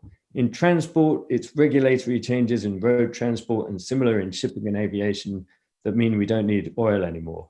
And gas is more complicated, but similarly, building efficiency and the transition in industry will over time remove the need for gas. In each of these sectors, we make progress because the new system at some point becomes cheaper, cleaner, better, higher performing, more attractive than the old system. We go through a tipping point and we get onto a faster transition. That's where the leverage is. The people who have the fossils will always want to dig them out of the ground and sell them. And we shouldn't waste time trying to convince them not to. So that's the first point. Leverage is on the demand side. Second point is we shouldn't think about countries as being sort of climate leaders or climate positive or climate negative. Crucial thing is countries' interests differ in each sector. So you might, for example, have a country like Poland, which has always been, let's say, not the fastest in decarbonizing its power sector because it wants to burn its own coal. It doesn't want to be dependent on Russian gas. At the same time, Poland's a real leader in the road transport transition, really keen on electric vehicles. The reason, because they don't want to be dependent on imports of Russian oil. So those interests are completely different. Similarly, you could look at Middle Eastern countries where, of course, they want to keep on exporting oil and gas for as long as they can, but they mostly don't really care about coal. And so actually they can be really helpful internationally on the power sector transition, investing in renewables, making use of all the sunlight they have, building interconnectors and developing energy storage. And several of the countries in that region really are exercising that kind of positive leadership. So countries' interests are different in each sector. Implication of that is encourage each country to exercise that leadership in the sectors where it's willing and able to. Second point is that countries' interests change over time. They're not the same. And we've made a big mistake over the last 30 years by assuming that countries' interests are static. They're not. If you look at China's targets for deploying solar power, its earliest targets are now virtually invisible compared to what's actually happened. If you put them on the same graph, those initial targets just look like the x-axis. What happened, of course, 2 things changed. One, the cost of solar panels came down dramatically, as we all know. The other, China's exports of solar panels went up dramatically. They went from a 4% share of the global market to a 70% share over about a decade. During that time, China's interest changed radically, and instead of being quite uninterested in deploying solar at home, they became very, very interested in it and started deploying more of it than any other country. So that change in interest over time is very natural as you go through a transition. And the implication of that is we should focus overwhelmingly on the next steps in each of these transitions. Focus on the short term, the actions that need to be taken now that grow the interest in the transition. So for governments, that means policies. Businesses, it means using their buying power. Final point is that competition and collaboration are not mutually exclusive. If you take, for example, the transition of road transport, of course, all of our countries are competing with each other to sell cars. But if you look at it, if we go on a fast global transition, the cost of batteries will come down much more quickly than in a slow global transition. So we can actually work together to set the regulatory trajectories that grow that global market and bring the cost down more quickly at the same time as we compete to supply that market. You can take another one like steel, and very clearly we can either leave it how it is and have a great big first mover disadvantage where competition is a big brake on progress, or over time we can collaborate on standards so that we have a level playing field internationally, and competition in supplying zero emission steel to world markets becomes a driver of progress and not a brake. So just to wrap it up, the key challenge, I think, really is to ensure that in each emitting sector of the global economy, we have focused and sustained collaboration, countries working in the right kind of way, harnessing those interests that they all have in a way that accelerates progress over the coming years. So that is certainly something that we hope COP26 can help move us towards. Thanks. Fantastic. Thank you very much, Simon. I believe you have to leave quite shortly, but thank you very much for joining us and for that excellent intervention. So moving on to the second part of this final session, to ask a couple of specific questions. If I again may start with you, please, Imran Ahmed. So the Africa's come up quite a few times in this discussion. Africa, of course, is famously a renewables superpower, but has relatively small amounts of fossil fuels. And nevertheless, there are many people who are suggesting that the way forward for African states is fossil fuels, not renewables. Given you're an engineer in this area, I'm sure you have some very interesting views on this issue, and perhaps you could comment on that, and particularly comment on whether or not renewables is indeed the future for the African subcontinent. Thank you. Thank you. So I do believe that renewables are actually the future for Africa. And because when we're talking about the transition, most of the time we're mentioning how there are already existing infrastructures. And in order to achieve that transition, we need to have this complete overhaul of infrastructures and actually introducing new systems. But that's not the case when we come to Africa, because there still is a lack of infrastructure. So we are sitting in this very open, neutral ground where we have all this potential to actually develop something with having the future in mind. But I also do understand why fossil fuels are often preferred, or why that conversation is mainly centered around fossil fuels. And that is because most of the development policies of Africa still center around development, having better infrastructures, having food security. So if our renewable energy discussion does not involve all of this, if we are not actually acknowledging that there is a need to address food security, the need to address water security, then I don't think the African nations are more open towards adopting a system that actually puts, let's say, their livelihoods in a question. Because you bring a discussion on energy security and the response is, well, people cannot eat. So we need to be able to address that energy security is not just a separate entity, but is a cross-cutting issue that actually involves development, that actually involves food security, that actually involves water security. So my view is, if we are always acknowledging all these different intersectional points and these different nexuses, then we can be able to actually attain something that is not fully fossil fuel dependent, but that also addresses the potential that Africa already has. Fantastic. Very, very excellent observations. Thank you. So if I may move on, please, to Gianpaolo Coutinho. Simon Sharp just mentioned, made I thought, a very interesting observation that he said, inevitably, fossil fuel owners will always want to sell them, their fossil fuels, they always want to carry on selling them. In light of that observation, I wonder if you could comment at all upon the ability of the big fossil fuel petrostates to hold back and frustrate change, which I think has been widely documented over recent years, and how we can get around that problem.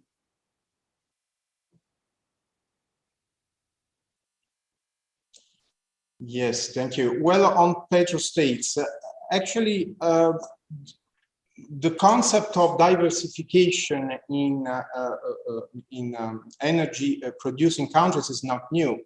Since the petrostates have come to know what once was called the Dutch disease, you may remember that.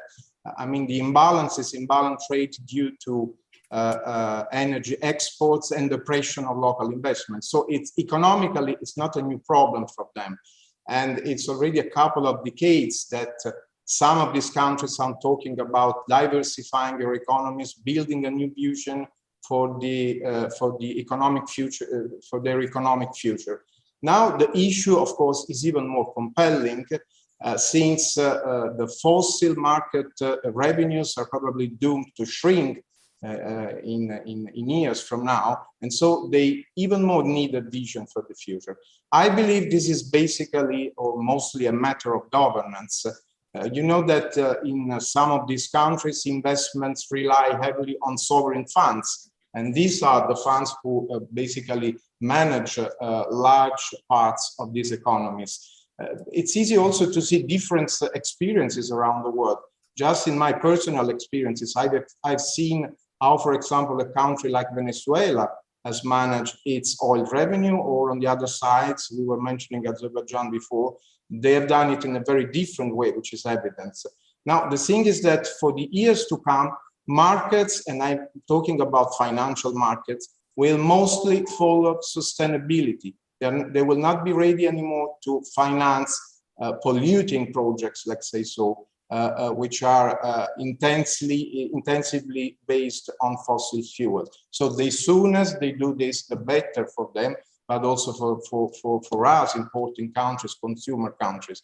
And in addition to that, also non-petrostates have their own societal fragilities. And so we are right now trying to prove, following the pandemics, that states can and must act quickly to steer their societies and economy through the powerful setbacks of a time of transition, which are now experiencing. We are now experiencing in Italy, in Europe, and also thanks to, for example, national plans for recovery and resilience in many European states, of course, including Italy. We are trying to prove that states can play a role in this. It's a transition which is not only about the petrostates, it's a transition for all of us, and the dimension of government is essential on that. One has to have very clear how the world is changing, how economies are evolving. Of course, there are not one-size-fits-all solution, and as our colleague was reminding us before, but we have definitely to work on that. So I am confident on that because there is already a certain awareness. It will take time.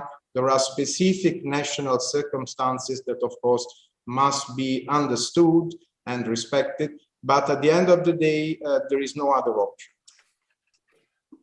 Fantastic. It's a fair point. We have only one planet, so we better get on with it. Moving on to, if I may, to Florian Amaracora, and you may wish, Florian, to elaborate a little bit more on your concluding remarks, if you so desire. But if I may ask one very specific question, which I think you're extremely well positioned to answer, which is how specifically what do we need to do to increase our energy security, and how quickly can it be done? Thank you.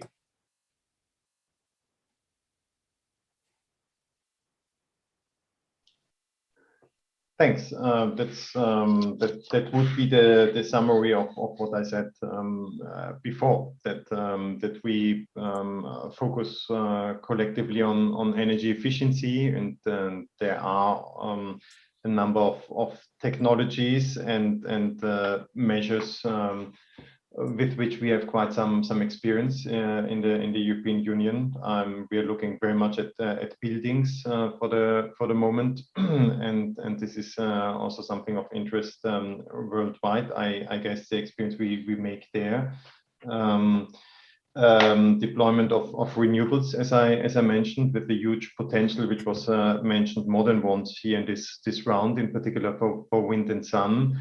Adapting, and this was mentioned as well, to the situations in countries on which we want to focus and need to focus. So it's maybe not everywhere big centralized installations and huge transmission lines and so on, but more decentralized approaches as well. Shifting the technologies to new avenues, like I talked about hydrogen. You have a big potential in many countries of the world to produce a clean hydrogen, renewable hydrogen in particular. You know that if we want to decarbonize European industries, we will need to import a green hydrogen because we won't have enough capacity ourselves to produce it. And as I mentioned, just transition. That's of course on the one hand a question of channeling funds, important funds, as you can imagine. But on the other hand, sharing experiences on, for example, dealing with coal regions in Europe to other areas of the world which are highly dependent on the production and consumption of fossil fuels, like changing skills of workers, bringing alternative technologies into the countries which I've just mentioned, and so on and so forth. But it's not an easy thing, by no means. Fantastic. Thank you very much. So if I now come to the very final part of this discussion, some questions from the audience. So the first one is a two-part question. I shall ask it broadly, and of course all three of you are very welcome to comment. So the question is, we have a new president in the United States. What do you think of the implications of that for climate change and the energy transition? And then specifically as a kind of sub-question from that, an issue which I personally believe is becoming incredibly important extremely quickly, which is Chinese-US competition for green energy technology. So the green the BRI versus the B3W, as people are calling it. That is to say, the Chinese Belt and Road versus the Build Back Better initiative of the G7. They're both possibly green infrastructure. They're both potentially green infrastructure shifts in competition, and maybe that type of competition could, in and of itself, drive change more rapidly as each side strives to give better green technology to their client states. I wonder if you could comment on the question of the Biden presidency, and specifically on China-US competition as a potentially helpful driver of the energy transition.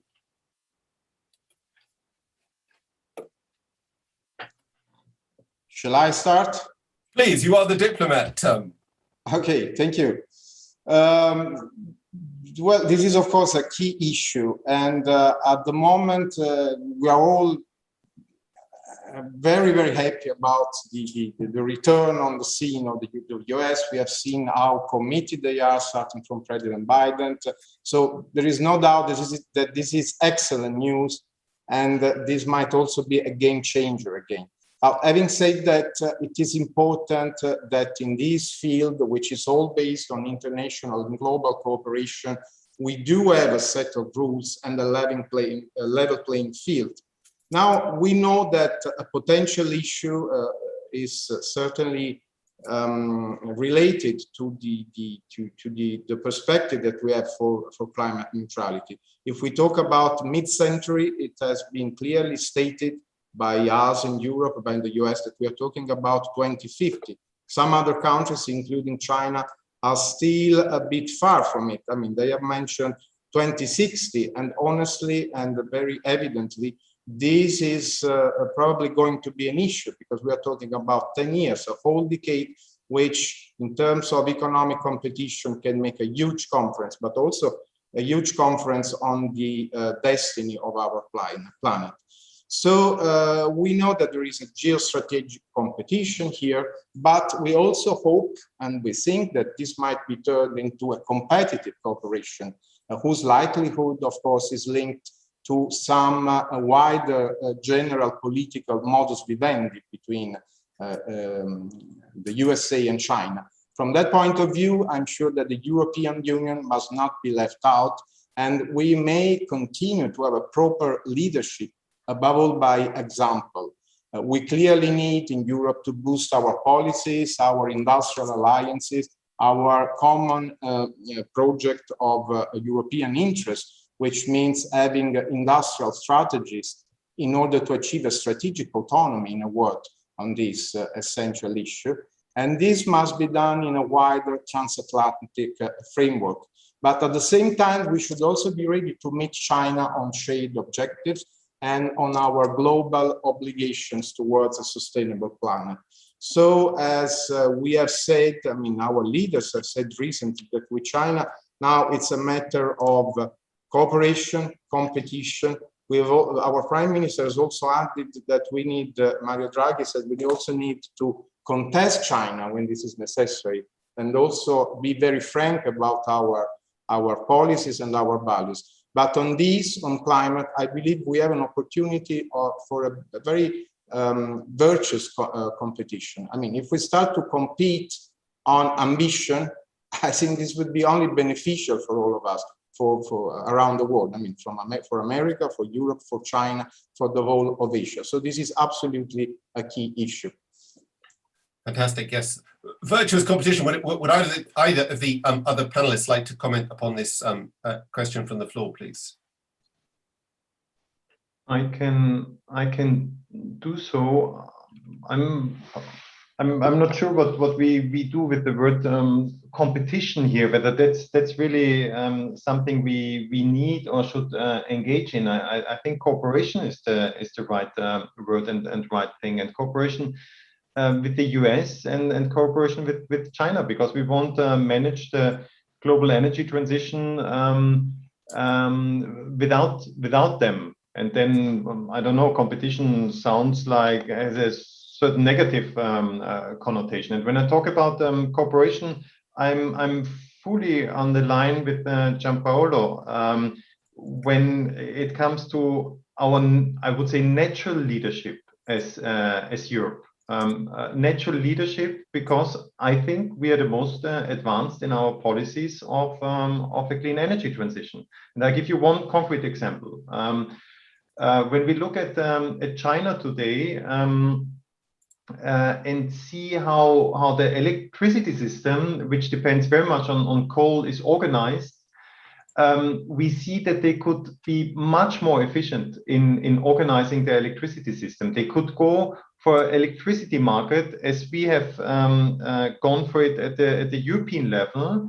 And such electricity market, if they follow our example, it would lead to saving a lot of CO2, because they can save capacities which they have, which run for political reasons, I think more than economic reasons, mostly coal, already if they have a stronger trade between the provinces, if they have a dispatch of electricity based on economic grounds, if they follow the ideas and concepts we have to integrate wind and sun.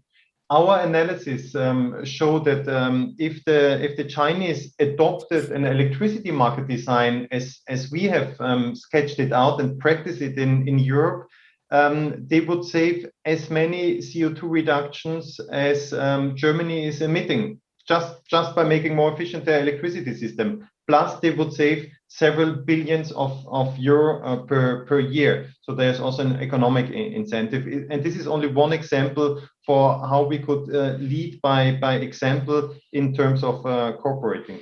Thanks. Fantastic. Thank you very much. And Imam, I don't know if you'd like to comment on that. Can the Ethiopian government play off the Chinese and the Americans to get cheaper stuff, maybe? Yeah, I mean, I have an additional comment on this, and it's also very similar to that, because I do believe that a lot of African development models, including Ethiopia, really heavily relies on the development model of China, and we're taking a lot of examples from their development model. So I do believe that having these corporations where energy efficiency is the center of development and growth can really help in a lot of African countries and nations adopting a better development policies.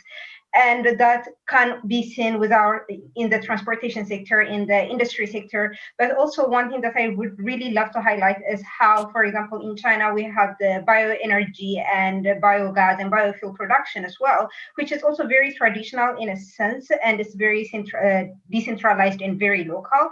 And also Africa, including Ethiopia, has very high potential when it comes to biomass, which we are currently using in a very traditional way. So I do believe that there is a lot of learning opportunities if we are actually going to utilize this cooperation in a better way. And if we are actually feeding off this competition, or also, although that is kind of negative in a way, but if we are going to kind of compete toward this mutual goal, then I can see that there is a lot of unexplored opportunity within development as well. Fantastic, thank you very much. And the very final question, then I should let you all go again from the floor, which is, sorry, there's a different story, is the question, in developed markets where it's seen as a technology shift, and in emerging markets where it's seen as an economic challenge. How can we synchronize those two? How can we draw those two together and solve the emerging market leapfrog issue? Would anyone like to comment upon this issue? Question.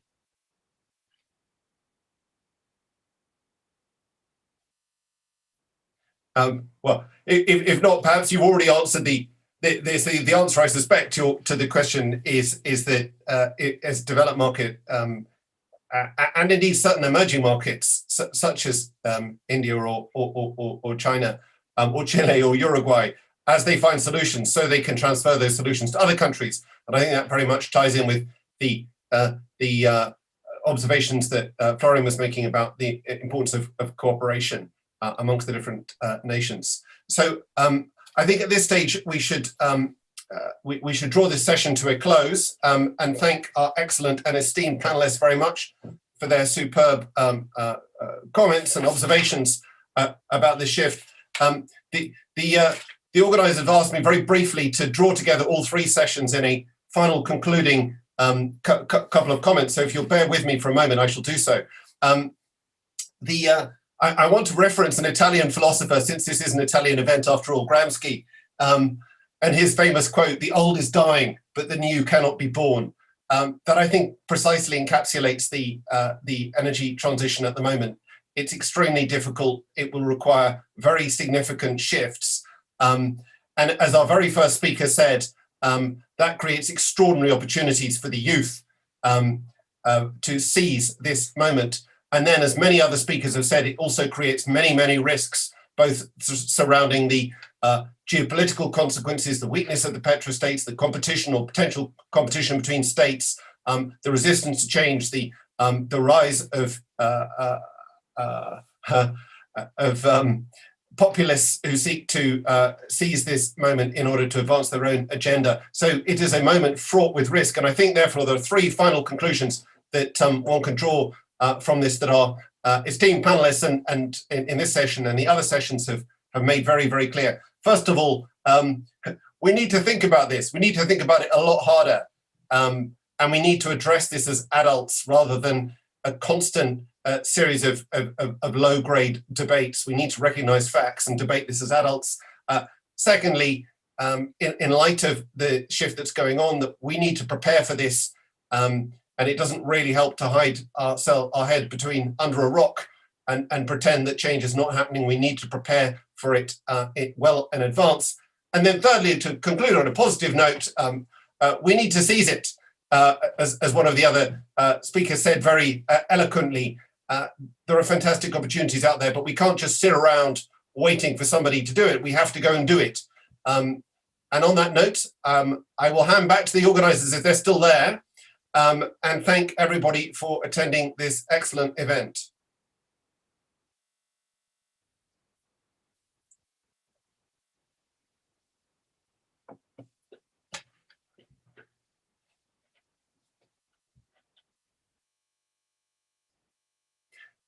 So it would appear we've been left on our own. Well, thank you very much, everybody. I hereby formally draw this to a close and thank you all. Goodbye.